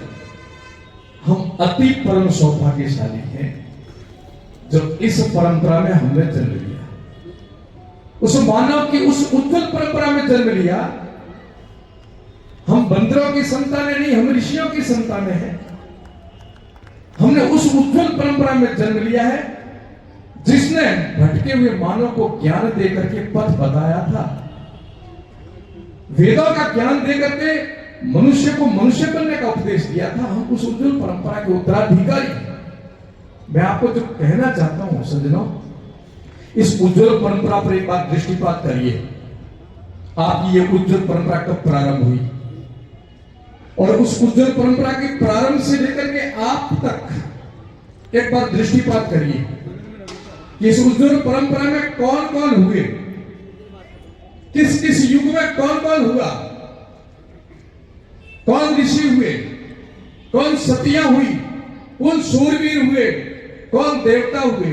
तो आपको गर्व होगा कि मैंने कोई सामान्य प्राणी बनकर के जन्म नहीं लिया, मैंने बहुत सत्कर्म किए थे, इसलिए मनुष्य को बनाया, पर उस उज्जवल परंपरा में मुझे जन्म दिया है, उज्जवल परंपरा में जन्म दिया है। हम किसी भी जगह जन्म ले सकते थे, परंतु जो हमारा सत्कर्म था उन्होंने हमें भारत में जन्म दिलाया। जब देवता जन्म लेने लगे, भगवान ईश्वर से प्रार्थना करते हैं कि हे प्रभु, यदि मुझे तन दें, जीवन दे, संसार में भेजे तो भारत में भेजना। हमने उसमें जन्म लिया। अब अपनी उस उज्जवल परंपरा पर दृष्टिपात करते करते जब आभास होता है कि हम उस उज्जवल परंपरा के, उस परंपरा के कोई कोई घटक है, मेरी उस उज्जवल परंपरा में, हो सकता है आप में से काफी ऐसे सज्जन बैठे हैं जिनकी उज्जवल परंपरा का एक इतिहास लेकर के आपके अपने राव जी आते होंगे, जो आपकी पीढ़ियां सुनाते होंगे आपको कि आप कौन है, कहां से आए, क्या है। तब आपको कितना अनुभूति होती है कि आपके खानदान में, आपके कुल में, आपके वंश के अंदर कोई ऐसा सती हुई होगी, कोई सूरवीर हुआ है, कोई संत हुआ है, कोई देवता हुआ है। उन्होंने अपने अपने कालखंड के अंदर, अपने अपने समय में अपने उत्तरदायित्व का निर्वहन किया, उत्तरदायित्व का निर्वहन किया। इस उत्तरदायित्व को हिंदी में कर्तव्य भी कहते हैं, इस उत्तरदायित्व को अंग्रेजी में ड्यूटी कहते हैं, इस उत्तरदायित्व को उर्दू में जिम्मेदारी या फर्ज कहते हैं, और इसी उत्तरदायित्व को गीता में भी और धर्म में, शास्त्रों में भी धर्म कहा है। इसलिए अपने से पूछो मैं कौन हूं। मैं उस उज्जवल परंपरा का इस समय उत्तराधिकारी हूं। मेरा उत्तरदायित्व बनता है इस समय कि उस उज्जवल परंपरा के जिन महापुरुषों ने, जिन सतियों ने, जिन देवताओं ने, जिन संतों ने अपने अपने कालखंड के अंदर इस उज्जवल परंपरा का निर्वहन करके और अपना परिचय दिया, तो आज जिम्मेदारी हमारी है वर्तमान पीढ़ी की। उनके उत्तराधिकारी हम हैं। महर्षि दयानंद जी के उत्तराधिकारी हम हैं, शंकराचार्य जी के उत्तराधिकारी हम हैं, विवेकानंद जी के उत्तराधिकारी हम हैं, महाराणा प्रताप के उत्तराधिकारी हम हैं, तेजा जी के उत्तराधिकारी हम हैं। जिन जिन जो परंपरा में हम जन्म लिया है, उन सब के महापुरुषों के, सतियों, सूरों के इस समय वर्तमान में कोई और उत्तराधिकारी नहीं, हम स्वयं हैं। तो बोध करो ना अपने कर्तव्य का। जैसे गीता में भगवान कृष्ण ने बोध कराया था अर्जुन को, ऐसे हमें भी बोध करना चाहिए कि मैं कौन हूं। पूछो ना अंतर मन से कि शरीर से क्या क्या, मेरा क्या क्या संबंध किस किस से बनता है। मेरा तो ऐसा मानना है कि जितनी समस्या खड़ी हो रही है उसका मूल कारण हम स्वयं हैं, और उन समस्या का समाधान भी कोई नहीं कर सकता, हम स्वयं करेंगे। क्योंकि जब कर्तव्य बोध कर लेंगे हम लोग, मैं कौन हूं। उदाहरणार्थ मैं एक सन्यासी हूं, उदाहरणार्थ मैं एक जनप्रतिनिधि हूं, उदाहरणार्थ मैं किसी का शिष्य हूं, मैं किसी का मित्र हूं, आप में से कोई किसी का भाई है, कोई पति है, कोई पत्नी है, कोई जनप्रतिनिधि है, कोई अधिकारी है, जो आप है वो कर लीजिए, समस्या का समाधान। घर के झगड़े से लेकर के सृष्टि तक के झगड़ों का समाधान ढूंढना है तो अपने कर्तव्य का बोध करो कि मैं कौन हूं और जो मैं हूं वो करूंगा और समय पर करूंगा, आपकी समस्या का समाधान हो जाएगा। क्यों लड़ाई होती है आपस में, क्यों हम बंटते हैं, क्यों हमारा विरोधाभास हो जाता है? एक ही भाव से हम सब लोग एक तले खड़े होकर के किरणवंत विश्वमार्य के नारे को लेकर के चलना चाहते थे। दया भ्रमित होकर के एक ही दिशा इधर जा रही है, एक ही दिशा इधर जा रही है, क्योंकि हमने अपने कर्तव्य का बोध शायद छोड़ दिया होगा कि हम कौन है, हम कौन है, किसके उत्तराधिकारी है, क्या करना चाहिए। इसलिए अपना कर्तव्य बोध करना अति आवश्यक है और जो है वो करके दिखाना यह भी परम जरूरी है। और समय पर करोगे सारी समस्याओं का समाधान। समस्या खड़ी करने वाले भी हम हैं और समस्या का समाधान और कोई नहीं करेगा, हम स्वयं करेंगे। परिवार में झगड़े हो रहे हैं भाई भाई के, कर्तव्य का बोध कीजिए कि मैं इसका भाई हूं, भाई का कर्तव्य क्या बनता है, भाई की ड्यूटी क्या बनती है, भाई की जिम्मेदारी क्या बनती है और भाई का धर्म क्या बनता है, निभाइए। मेरी उज्जवल परंपरा ने, जिस परंपरा में मैं हूं, सन्यासी हूं, इसी उज्जवल परंपरा ने, जिस परंपरा ने ये बटु ब्रह्मचारी और विद्वान बैठे, इसी उज्जवल परंपरा ने भारत को विश्व गुरु बनाया था। अब भारत को विश्व गुरु कौन बनाएगा? हम हैं उनके उत्तराधिकारी, हम बनाएंगे, हम हैं उत्तराधिकारी, हम बनाएंगे। और यदि करते हैं अपने कर्तव्य का निर्वहन कोई भी करता है तो कोई ऐसा उपकार नहीं है, वो उसकी ड्यूटी है, वो उसका धर्म है। उसी कालखंड को याद करो जब मुगलों का राज था, अंग्रेजों का राज था, उस समय हमारे उस समय के उत्तराधिकारी, उस समय के हमारे महापुरुषों ने किन किन विषम परिस्थितियों से गुजर करके भी इस धर्म और धरा की रक्षा की थी। तलवार से जब सिर काटे जाते थे तब भी वो हटे नहीं, डटे रहे, बिके नहीं, बिखरे नहीं, एक होकर के भारत मां की जय जयकार करी थी। तो ये युग तो हमारा युग है, इसमें नया इतिहास हम लिखेंगे। हमारा कर्तव्य बनता, हमें कर्तव्य बोध करना है कि स्वर्णिम युग के अंदर हम भी एक नया इतिहास लिखेंगे, क्योंकि ड्यूटी मेरी बनती है, कर्तव्य मेरा बनता है। करो तो सही, पहले आत्मचिंतन करिए ना, बैठो ना अपने पास के मैं कौन हूं। कब बैठे अपने से, कब पूछा अपने से कि मैं कौन हूं, और पूछ करके ये निर्णय लें कि मैं जो हूं वो करूंगा और समय पर करूंगा, क्योंकि ये मेरा कर्तव्य है। हमारे से पशु पक्षी करते हैं। मैं ज्यादा नहीं कहना चाहता, आप तो सब विद्वान बैठे, आपसे तो मैं सीख रहा हूं, मैं कोई उपदेश देकर के आपको कुछ देना नहीं चाहता हूं। मैंने जो आपने बोला उसमें से ग्रहण करके बोल रहा हूं। कर्तव्य कर्तव्य कर्तव्य, हमारे से अच्छा कर्तव्य पशु पक्षी नहीं पाते।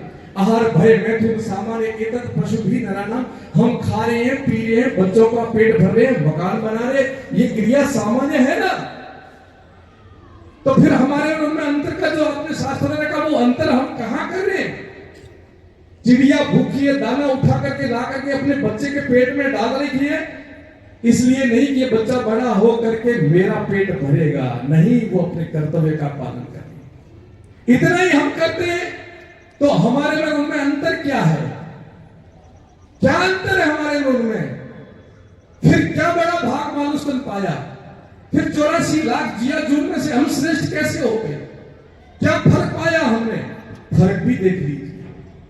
यदि कर्तव्य बोध करेंगे तो हम जीवन ढोने की कला छोड़ करके जीवन जीने की कला सीख जाएंगे और जीवन का महत्व भी समझ जाएंगे। क्योंकि अगला प्रश्न बहुत गंभीर है।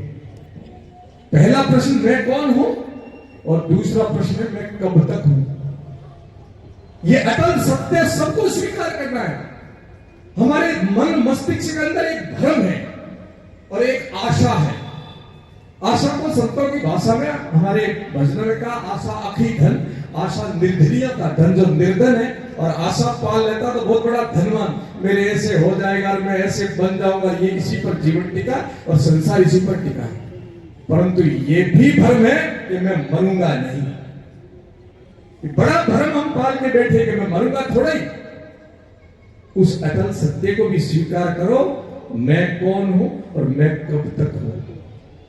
कब तक हूं मैं, इसलिए जो हूं वो समय पर करूंगा, इसलिए करूंगा कि बड़ा भाग मानुष ने पाया, इसलिए करूंगा कि मैंने पूर्व जन्म में अति श्रेष्ठ कर्म किए थे, जिसके कारण मुझे जीवन यात्रा नहीं, जीव को यात्रा करने के लिए मानव तन मिला है, मनुष्य जीवन मिला है। और मैं भोग योनि का प्राणी नहीं हूं, मैं कर्म योनि का प्राणी हूं। आपने देखा है कोई प्राणी भूखा सोता है क्या? कोई प्राणी भूखा सोता है? नहीं सोता है। कोई प्राणी अपने बच्चों को भूखा नहीं सोने देता है। कोई प्राणी अपने रहने की जगह बनाता है, जैसी उसकी व्यवस्था है, हमारे से भी अच्छा बनाती है सुग्री माला। कोई प्राणी ऐसा नहीं जो अपनी रक्षा नहीं करता, तो किसी के पास हाथ नहीं है। फिर हमारे को क्यों हाथ दिए? क्या लॉजिक है, क्या चिंतन है हाथ देने के पीछे? बहुत बड़ा चिंतन है। वो सब भोग योनि के प्राणी हैं, हम कर्म योगी हैं, कर्म योनि के प्राणी से कर दिए। कर परोपकारक इदम शरीरम इदम न मम, ये परोपकार के लिए शरीर मिला है, इसलिए पुनरपि मरणम पुनरपि जन्मम। ये गाड़ियां यहाँ की पोटली से, धन की पोटली से लाए हैं, और ये गाड़ी कर्मन की पोटली से लाए हैं। हमने अच्छे कर्म किए तो अगला ऊर्ध्वगति का जो विषय आया था कि अगला जन्म ऊर्ध्वगति करनी है, तो टर्निंग पॉइंट यही है, गोल्डन चांस इसी मनुष्य योनि में है कि जा मनुष्य अच्छा पेपर अच्छा कर्म करके आना, अगला जन्म तेरे को और अच्छा दूंगा, नहीं तो ये मौका बार बार नहीं आएगा। ये आज का चिंतन बड़ा गहरा और गंभीर चिंतन था। मैंने कुछ शब्द अपने चिंतन में लिए। हम सब लोग भोग योनि के नहीं है, हम कर्म योगी हैं, और कर्म योगी बन करके उस भूमि पर जन्म लिया है जिन्होंने इसको विश्व को ज्ञान दिया था।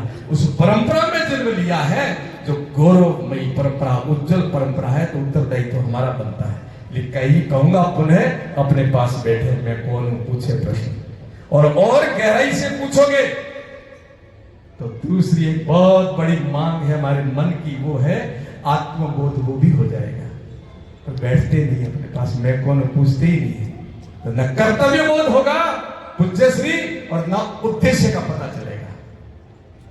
कर्तव्य एक अलग क्रिया है और उद्देश्य एक अलग चीज है। कर्तव्य को अंग्रेजी में ड्यूटी कहा है और उद्देश्य को अंग्रेजी में टारगेट कहा है। ये कर्तव्य, ये ड्यूटियां मैं अकेला 100 जगह अलग अलग निभाऊंगा। जनप्रतिनिधि के नाते मेरी ड्यूटी अलग, सन्यासी के नाते मेरी ड्यूटी अलग, शिष्य के नाते अलग, गुरु के नाते अलग, ऐसी आपकी भी जगह जगह अलग अलग ड्यूटी कर्तव्य धर्म निभाना पड़ेगा। कोई ऐसा उपकार नहीं है। और तो ये तो सब कर्तव्य है। आपके जीवन का उद्देश्य क्या है? उद्देश्य विहीन जीवन क्या है? आपके जीवन का उद्देश्य न कर्तव्य को समझ पा रहे हैं, न उद्देश्य की तरफ बढ़ पा रहे हैं, तो फिर जीवन पशुवती है। इसलिए हम सबका सौभाग्य है कि समय समय युग युग में हमारी परंपरा में ऐसे विद्वान, ऐसे मनीषी, तपस्वी, महर्षि, संत आते हैं। और कृष्ण भगवान हो, चाहे दयानंद जी हो, चाहे विवेकानंद जी हो, चाहे शंकराचार्य जी हो, कोई भी हो, उन्होंने समय समय पर आकर के अपने कर्तव्य का बोध करके, अपने कर्तव्य का पालन करके फिर भटके हुए मानव को रास्ते पर लाने का संदेश दिया। इस समय और कोई नहीं करेगा, उन सब के उत्तराधिकारी हम हैं, इसलिए हमें ही करना है ये काम। और अंत में मैं बहुत हृदय से आपका वंदन करता हूं। मुझे बुलाया, मुझे सम्मान दिया, मेरा सौभाग्य कि आज के शुभ दिन पर आपने बुलाया। पर वो मंत्र मन से, मस्तिष्क से नहीं निकलना चाहिए, वो भाव नहीं निकलना चाहिए, क्योंकि मुझे गर्व है मैं उस उज्जवल परंपरा का उत्तराधिकारी हूँ। मुझे गर्व है मैं मां भारत की कोख में जन्म लिया। मुझे गर्व है उस वैदिक परंपरा में मेरा जन्म हुआ है। उस गर्व के साथ में महाजनों गता ये न सपंथा, उस कार्यम व साधे देहम व पाते, उस महापुरुषों के बताए हुए मार्ग पर चलता रहूंगा, चाहे शरीर लग जाए तो कोई फर्क नहीं। फिर प्रार्थना करूंगा कि इसी भारत में, इसी धर्म में मुझे जन्म दे, और फिर अगली यात्रा में प्रारंभ करूंगा। आइए हम सब लोग आत्मचिंतन करें, आत्ममंथन करें, मंथन के साथ अपने कर्तव्य का बोध करें, अपने उद्देश्य का बोध करें, और उसके साथ में सम गच्छध्वम सम वदध्वम सम वो मनांसी जानताम देवा भागम यथा पूर्वे संजाना उपासते। समय चला जाएगा, हम चले जाएंगे, स्मृतियां शेष छोड़ के जाएंगे। कटु सत्य कह रहा हूं, आप थोड़ा अन्यथा ना ले। सबका इतिहास बनेगा, सबका इतिहास बनता है। प्रत्येक व्यक्ति का प्रति पल प्रत्येक जगह इतिहास बनता है, दोहराने की मुझे आवश्यकता नहीं, आप सब समझ गए। हर एक आदमी रो हर जगह हर टाइम इतिहास बने, पर उसमें होता क्या है, उसके क्षेत्र जितना होगा इतना इतिहास याद किया जाएगा। हमारे में से उदाहरणार्थ हमारा क्षेत्र केवल मेरे परिवार तक है, तो आपके कालखंड में आपके परिवार का इतिहास आप पीछे छोड़ के जाएंगे। आप में से कोई समाज का प्रबुद्ध मुखिया है, कोई आर्य समाज का मुखिया है, कोई प्रदेश का मुखिया है, कोई किसी का मुखिया है, तो उसका भी कालखंड में उसका इतिहास बनेगा। हम चले जाएंगे पीछे, स्मृतियां शेष छोड़ के जाएंगे, और उस स्मृतियां शेष में क्या होगा कि नकारात्मक और सकारात्मक दोनों की चर्चा होगी। मेरे कालखंड में, मेरे जीवन में मैंने नकारात्मक और सकारात्मक जीवन कितना जिया, क्या किया मैंने यदि आज के युग में मेरे कालखंड के अंदर मैंने अपने जीवन का और व्यवहार का आचरण अच्छा किया, मैं चला जाऊंगा तीसरी चौथी पीढ़ी, आप पर लेना, आपके परिवार के आप हो तो आप लेना, तीसरी चौथी पीढ़ी बाद आपकी चर्चा होगी कि हमारे परदादा जी कितने भले थे, तब घर में ये अच्छा काम हुआ था। और यदि खोटा होगा तो भी होगा, पर अच्छा किया तो उनका सीना चौड़ा होगा और उनको गर्व होगा और उनको सम्मान मिलेगा कि इनको आगे बिठाओ, इनके दादाजी परदादाजी कितने भले थे जो इतना अच्छा काम कर गए, इनको आगे बिठाओ। यदि अपने आचरण में हमने गड़बड़ कर दिया, गलत कर दिया, तो आने वाली पीढ़ी को सम्मान नहीं अपमान मिलेगा और हमारे कारण उनको नीचा ना देखना पड़े। ये विशेष ध्यान रखना है कि मैं जिस परंपरा का हूं, मैं उनका उत्तराधिकारी बन करके उस उज्जवल परंपरा का निर्वहन करूंगा, और मेरे आचरण के कारण मेरी आने वाली किसी भी परंपरा को नीचा ना देखना पड़े, उनका सीना चौड़ा हो, तब तो अपना जीना है, नहीं तो स्मृतियां से छोड़ के चले जाएंगे, नकारात्मक वातावरण बना के चले जाएंगे, तो कभी भी वो कुछ भी नहीं दे पाए। अंतिम समय में जाना है। मैंने आज एक YouTube पर देखा, मेरे मित्र ने किसी ने बताया, एक डॉक्टर का साक्षात्कार था, वो डॉक्टर बोल रहा था कि मैं ICU में काफी वर्ष तक रहा, और व्यक्ति ICU में, आप सबको पता है, अंतिम दिन अंतिम पल गिरता है। एक ICU में भर्ती, जो घटना है सत्य घटना बता रहा हूँ, ICU में अंतिम पल में एक व्यक्ति जी रहा था, चारों तरफ नलियां लगी हुई थी, वो डॉक्टर साहब गए थे, उसके आंखों में आंसू आ रहे थे, वो होश में था। डॉक्टर साहब ने पूछा कि आप रो क्यों रही हो?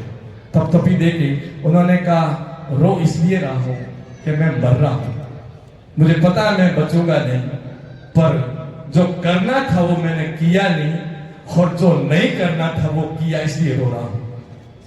डॉक्टर साहब ने पूछा कि करना क्या नहीं था जो आपने, क्या नहीं करना था जो किया? तो क्या किसी का अपमान नहीं करना चाहिए था, पर मैंने अहंकार के कारण, अपनी अधर्मिता के कारण, अपनी इसका भाव के कारण मैंने अपमान किया, इसलिए आज मैं रो रहा हूं कि मेरे नकारात्मक भाव के साथ जिसको ठेस पहुंची, आज मरते समय मैं जाके माफी नहीं मांग सकता। और करना यह था कि मैं किसी का आशीर्वाद लेना चाहिए था, मुझे मेरे अंदर घमंड था, पैसे का, पद का, प्रतिष्ठा का, इसलिए मैंने किसी के लिए कुछ नहीं किया। तो रो इसलिए रहा हूं कि मैंने जो करना था वो किया नहीं, और जो करना नहीं था वो किया। अब मैं कुछ नहीं कर सकता, जा रहा हूं, इसलिए रो रहा हूं, रोते रोते मरूंगा, और अंतिम पल में सब याद आते, ध्यान रखना, जीवन की पूरी पिक्चर सामने आ जाएगी कि हमने जीवन में क्या किया। जाना अटल सत्य है, इसलिए इसको स्वीकार करते हुए, आत्मचिंतन करते हुए, गर्व करते हुए मैं ऐसा जीवन जियो। कबीरा जब हम पैदा हुए, याद आ गई पंक्तियां, कबीरा जब हम पैदा हुए, हम रोए जग हंसा, हम रोए जग हंसा। ऐसी करनी कर चलो, ऐसी करनी कर चलो, हम हंसे जग रोए। तब तो जीवन चरितार्थ पर सफल है, जाना अटल सत्य है। वो संघर्ष जीवन को तपाए, जीवन को आगे निखारे, ये मेरी मंगल कामना। पुनः मिलेंगे। पूज्य महाराज जी को पुनः श्रद्धापूर्वक वंदन करते हुए मेरी वाणी को विराम देता हूँ। बोलिए भारत माता की, भारत माता की, ऋषि परंपरा की, अपने अपने माता पिता गुरुदेव की, आप सबकी जय हो। धन्यवाद। बहुत बहुत धन्यवाद आदरणीय स्वामी जी महाराज। 500 रुपए श्री देवजी शर्मा, 501 रुपए श्री रविंद्र सिंह जी, 751 रुपए श्री मोदी सिंह जी, 500 रुपए श्री हरीश चंद्र जी शर्मा, 100 रुपए नरेंद्र सिंह जी, 500 रुपए श्रीमती सुनीता अग्रवाल, 500 रुपए श्री धर्म सिंह जी आर्य, 100 रुपए श्री महावीर सिंह जी, 500 रुपए श्री दिनेश जी भाटिया, 1100 रुपए श्रीमती वीना जी, 1100 रुपए श्री दीपक जी गर्ग, 1100 रुपए श्री हेमंत जी पचौरी, 200 रुपए सुप्रिय जी गौतम, 2100 रुपए श्री अवनीश जी आर्य, 1000 रुपए श्री SK सोनी सर, 100 रुपए श्री यादराम जी, 100 रुपए श्रीमती निष्ठा जी, 200 रुपए श्री महेंद्र जी कुमावत, 200 रुपए श्री सतीश जी सैनी, 500 रुपए श्री ओम प्रकाश जी कुमावत, 500 रुपए गिरीश कुमार जी, 301 रुपए श्री महेश जी कुमावत, 1100 रुपए वेद प्रकाश जी शर्मा, 2100 रुपए महिला आयुष्मान मानसरोवर, 200 रुपए श्रीमती हेमलता जी गोयल,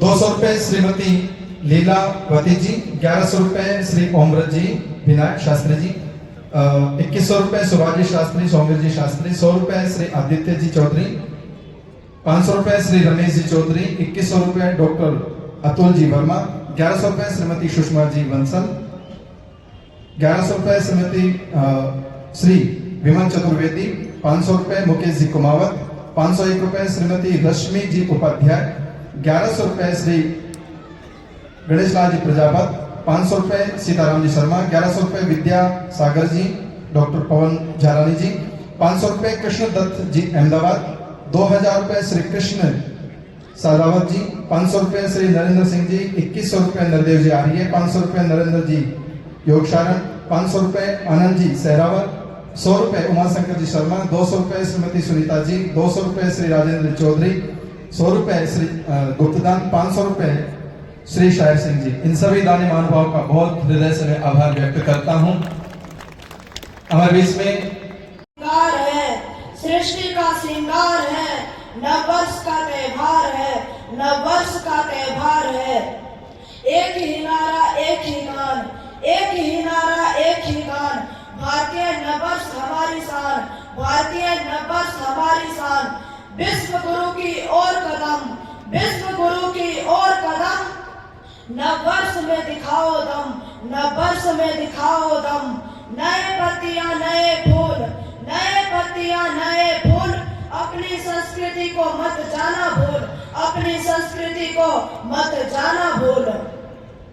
इस मंच पर उपस्थित सम्माननीय स्वामी जी महाराज, समस्त विद्वत जन और इस पवित्र प्रांगण में उपस्थित सभी धर्म प्रेमी सज्जनों, मैं आप लोगों के समक्ष नववर्ष के विषय में कुछ अपने विचार रखना चाहता हूँ।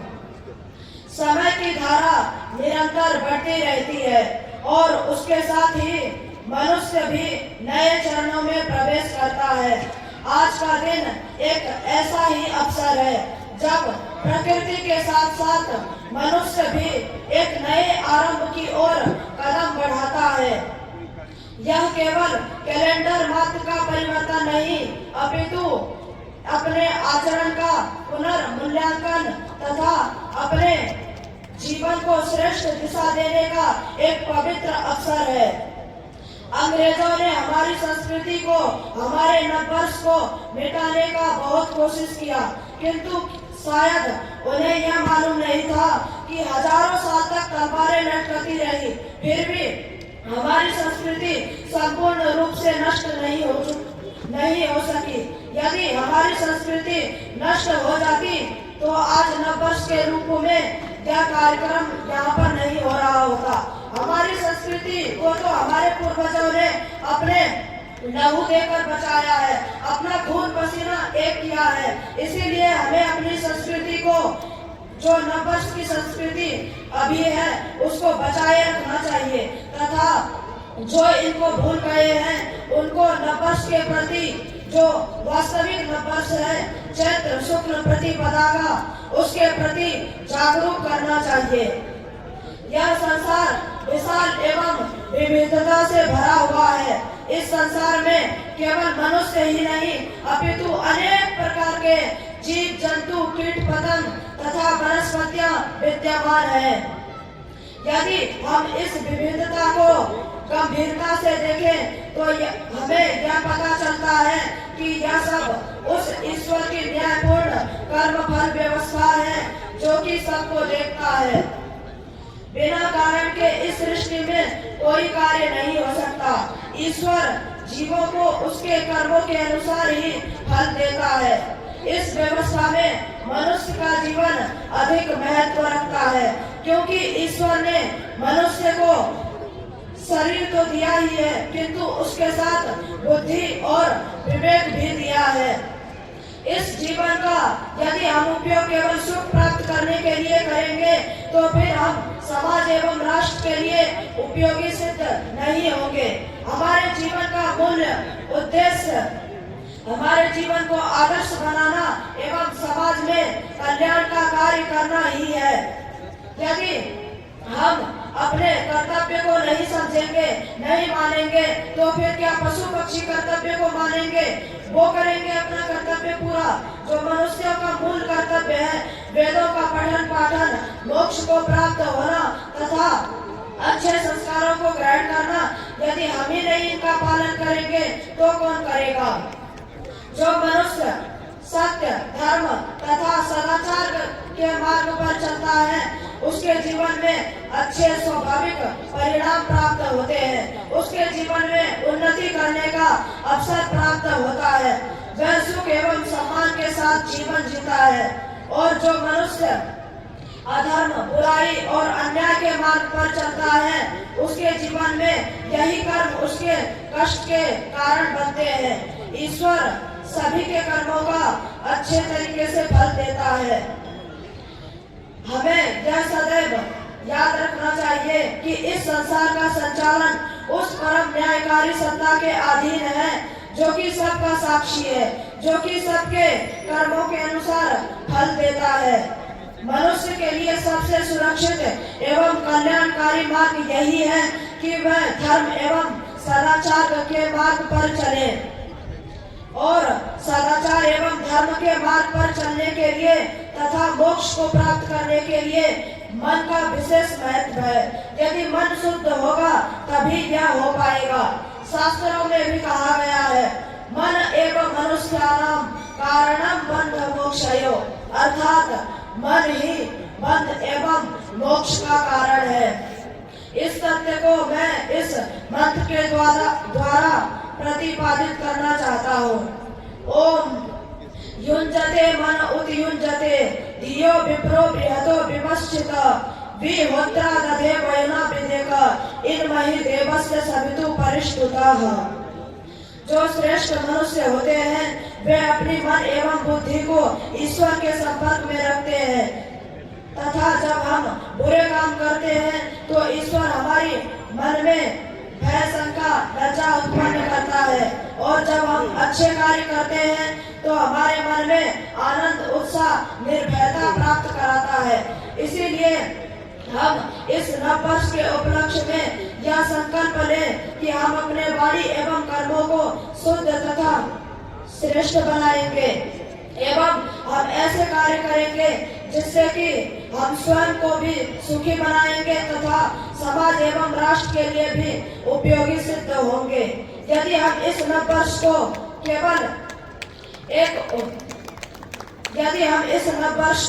केवल एक उत्सव के रूप में ना मानकर एक दृढ़ संकल्प के रूप में माने तो यह सच्चे अर्थों में मंगलमय सिद्ध हो जाएगा। इन्हीं भावनाओं के साथ मैं आप सभी को हार्दिक शुभकामनाएं इस वैदिक नववर्ष की देता हूँ। ईश्वर से प्रार्थना करता हूँ कि इस नववर्ष के उपलक्ष्य में सत्कर्म सद्भावना की ओर प्रकाश करे। इति ओम सब मिलेगा एक निवेदन।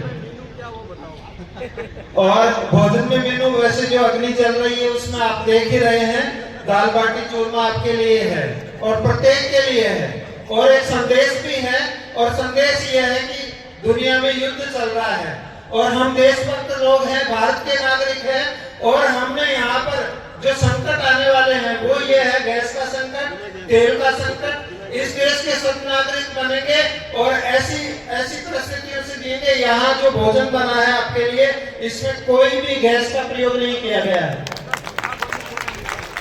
और एक निवेदन स्वामी जी का संदेश है कि झूठा कोई भी नहीं छोड़े।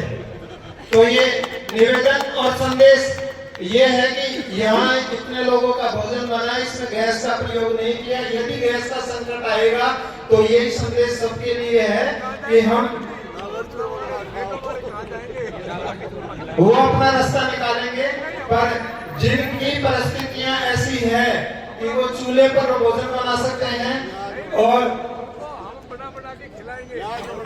जी स्वामी जी को जी ओम ब्रह्मचारी के लिए आपकी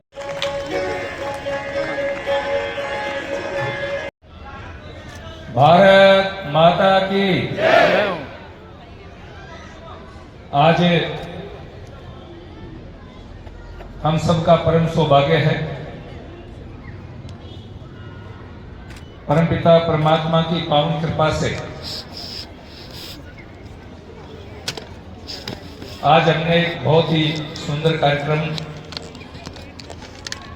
यहाँ पर किया है जिसमें आप सबकी उपस्थिति और भागीदारी रही है। और इस कार्यक्रम के साक्षी के रूप में और जिनका मार्गदर्शन आपने भी प्राप्त किया, हमारे गुरुकुल झज्जर के स्नातक तारापुरा मठ के महंत, पोखरण के विधायक आदरणीय स्वामी प्रतापपुरी जी का बहुत ही अच्छा मार्गदर्शन आपको सुनने को मिला।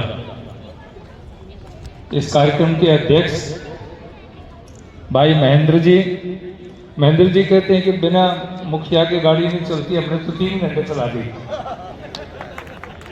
बिना अध्यक्ष की गाड़ी चला दी। देखो हमने आचार्य विष्णुपुत्र जी और मंच पर उपस्थित सभी सम्मानीय विद्वान, हमारी विदुषी बहनें और मेरे सामने उपस्थित आज सभी यजमान, उपस्थित सभी सज्जनों, देवियों और सभी नौजवान और प्यारे बच्चे, 1,96 करोड़ वर्ष पहले परमात्मा ने इस पावन धरा पर सृष्टि की संरचना की। बीतती चली गई, लेकिन हमारी संस्कृति सदैव संरक्षित रही। उसका एक कारण है, ये देश ऋषियों का, मुनियों का देश है। महर्षि व्यास स्वयं इस बात को स्वीकार करते हैं। महाभारत काल तक वो 88,000 ऋषियों का उल्लेख करते हैं। 88 ऋषिणाम बहुविधा। और उसके बाद फिर कितने ऋषि हुए हैं, कितने मुनि हुए, कितने योद्धा, वीर, विद्वान, विदुषी हुई हैं, कितने ऋषिकाएं हुई हैं। प्रवाह से ये देश और ये दुनिया चलती रही। मधुओं जब ये संसार बना और परमपिता परमात्मा ने ये संसार कैसे चलेगा,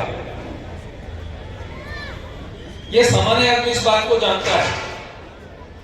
आप ये देखते हैं कि जब कोई व्यक्ति या कोई कंपनी कोई चीज बना करके देती है, आप मार्केट में जाते हैं, आप गाड़ी खरीद करके लाते हैं, तो गाड़ी के साथ में एक आपको एक बुकलेट मिलती है। इस गाड़ी के संचालन का सिस्टम क्या है, तरीका क्या है, आप इसको कैसे चलाओगे। आप कंप्यूटर लेकर के आएंगे, उसके अंदर भी आपको एक बुकलेट मिलेगी कि इसका तरीका क्या है। जो सामान्य कंपनी उसके संचालन के लिए आपको जानकारी देती है, इसकी सर्विसिंग कितने दिन में होनी है, इसके पार्ट्स चेंज कैसे होंगे। तो परमात्मा ने भी विचार किया कि मैं ये सृष्टि तो बना करके दे रहा हूं, लेकिन इस सृष्टि का विधान होना चाहिए। एक छोटे से छोटा देश आपस में जाएंगे, उसका विधान है। देश को संचालित कैसे किया जाएगा, उसका संविधान है। दुनिया के जितने भी देश हैं सबका विधान है, और स्टेट के भी अपने नियम होते हैं। राजस्थान का अपना नियम है, यहाँ की असेंबली समय समय पर नियमों में परिवर्तन करती रहती है, संविधान के अंदर संशोधन करती रहती है। और हमारे देश में जो विधान बना उसमें भी हम समय समय पर संशोधन करते रहते हैं। तो परमपिता परमात्मा ने इस सृष्टि के संचालन के लिए एक विधान दिया, और उस विधान का नाम है वेद। वेदों में लिखा है कि दुनिया कैसे चलेगी, दुनिया को कैसे चलाना है, आपको इस दुनिया में कैसे रहना है, आपको अपने परिवार को कैसे चलाना है, आपको समाज को कैसे चलाना, अपने जीवन को कैसे चलाना है। आप जब वेदों का अध्ययन करेंगे तो उस वेदों के अंदर आपको ये सब चीजें मिलेंगी। वेद में भगवान ने उपदेश दिया, संगो मनांसी जानता देवा भागम यथा पूर्वे संचरण उपासते। हम मिल करके चलें, हम मिल करके बोले, सहनावतु सह गुणतु सह वीर्यम करवा वही। हम एक साथ मिलकर के रहें, एक साथ मिलकर के खाएं, अपनी ताकत को एक साथ बढ़ाएं। ये सारा का सारा उपदेश परमपिता परमात्मा ने हमें वेदों में दिया। लेकिन दुर्भाग्य ये है, हमने वेद आदि सत्शास्त्रों का पढ़ाना छोड़ दिया। महर्षि दयानंद ने यही बात कही कि जब से हमने अपने ऋषियों की बातों को मानना छोड़ दिया। यज्ञ के बारे में महर्षि ने कहा, अभी आपने यज्ञ किया कि जब जब राजे महाराजे बड़े बड़े अश्वमेध पर्यंत यज्ञ किया करते थे, तब तक ये देश और ये दुनिया सुख सागर में डुबकी लगाती थी। और जब से हमने इन सत्य कर्मों को छोड़ दिया, तब से हम दुख सागर में डुबकी लगा रहे। आज ये पूरी दुनिया में जो उथल पुथल मची हुई है, ये क्यों मची हुई है कि गलत रास्ते पर चल पड़े। जो अयम नेजो की बात थी, अयम निज परोवेति गणनाम लघुचेतसाम उदार चरितानाम पुरुषोदेव कुटुंबकम। हमारी संस्कृति का भाव ये था, लेकिन आज इस दुनिया को बांट डाला। जब ये दुनिया बनी थी तब टुकड़ों में नहीं थी, सीमाएं नहीं थी, एकमात्र ज्ञान वेद का था, पूरी धरा एक थी। इसलिए मेरा एक निवेदन है कि आज हम सब मिलकर के हमने अंग्रेजी सभ्यता को अपना लिया।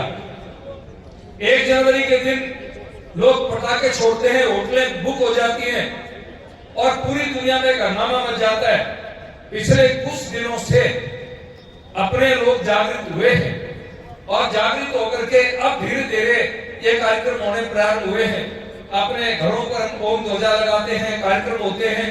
इसी तरह से यहाँ भी कई साल से हमारे लोग ये कार्यक्रम कर रहे हैं। तो मैं निवेदन करना चाहता हूँ, कल ही हमारे सीकर में हमने एक वाहन यात्रा निकाली चैत्र प्रतिपदा पर। 5000 वाहन थे। रामनवमी पर हमारी शोभा यात्रा निकलेगी, उसमें 2 लाख आदमी होंगे। पिछली बार भी 2 लाख के आसपास था। अब धीरे धीरे लोगों में चेतना जागृत हुई है। तो मैं ये निवेदन करना चाहता हूं, आज के इस चैत्र प्रतिपदा के दिन ही यही दिन हमारा दिन है। महाराज विक्रमादित्य, सृष्टि संवत और जितने भी लोग थे इसी पर थे। महर्षि दयानंद सरस्वती ने भी आज के दिन ही 1875 में आर्य समाज की स्थापना की। स्वामी जी महाराज ने बहुत कुछ आपको बता दिया है, मैं उसकी पुनरावृत्ति नहीं करूंगा। उधर भोजन भी प्रारंभ हो गया है, इसलिए मैं आपसे यही आग्रह करना चाहता हूं कि हम उत्साह के साथ में अपने इस नववर्ष को मनाएं। यही हमारा कर्तव्य बनता है। कर्तव्य बोध की बात महाराज ने बताई, और ऋषि दयानंद का ऋण और जितने भी ऋषियों का ऋण है वो हमारे ऊपर है। वो तभी उतर पाएगा जब हम इस वेद ज्ञान को घर घर पहुंचाएंगे, आम आदमी तक पहुंचाएंगे, घर घर में यज्ञ की ज्वाला पहुंचेगी, तभी जाकर के काम हो पाएगा। तो मेरी आप सबको बहुत बहुत शुभकामनाएं हैं। धन्यवाद। जय भारत। धन्यवाद आदरणीय स्वामी जी महाराज।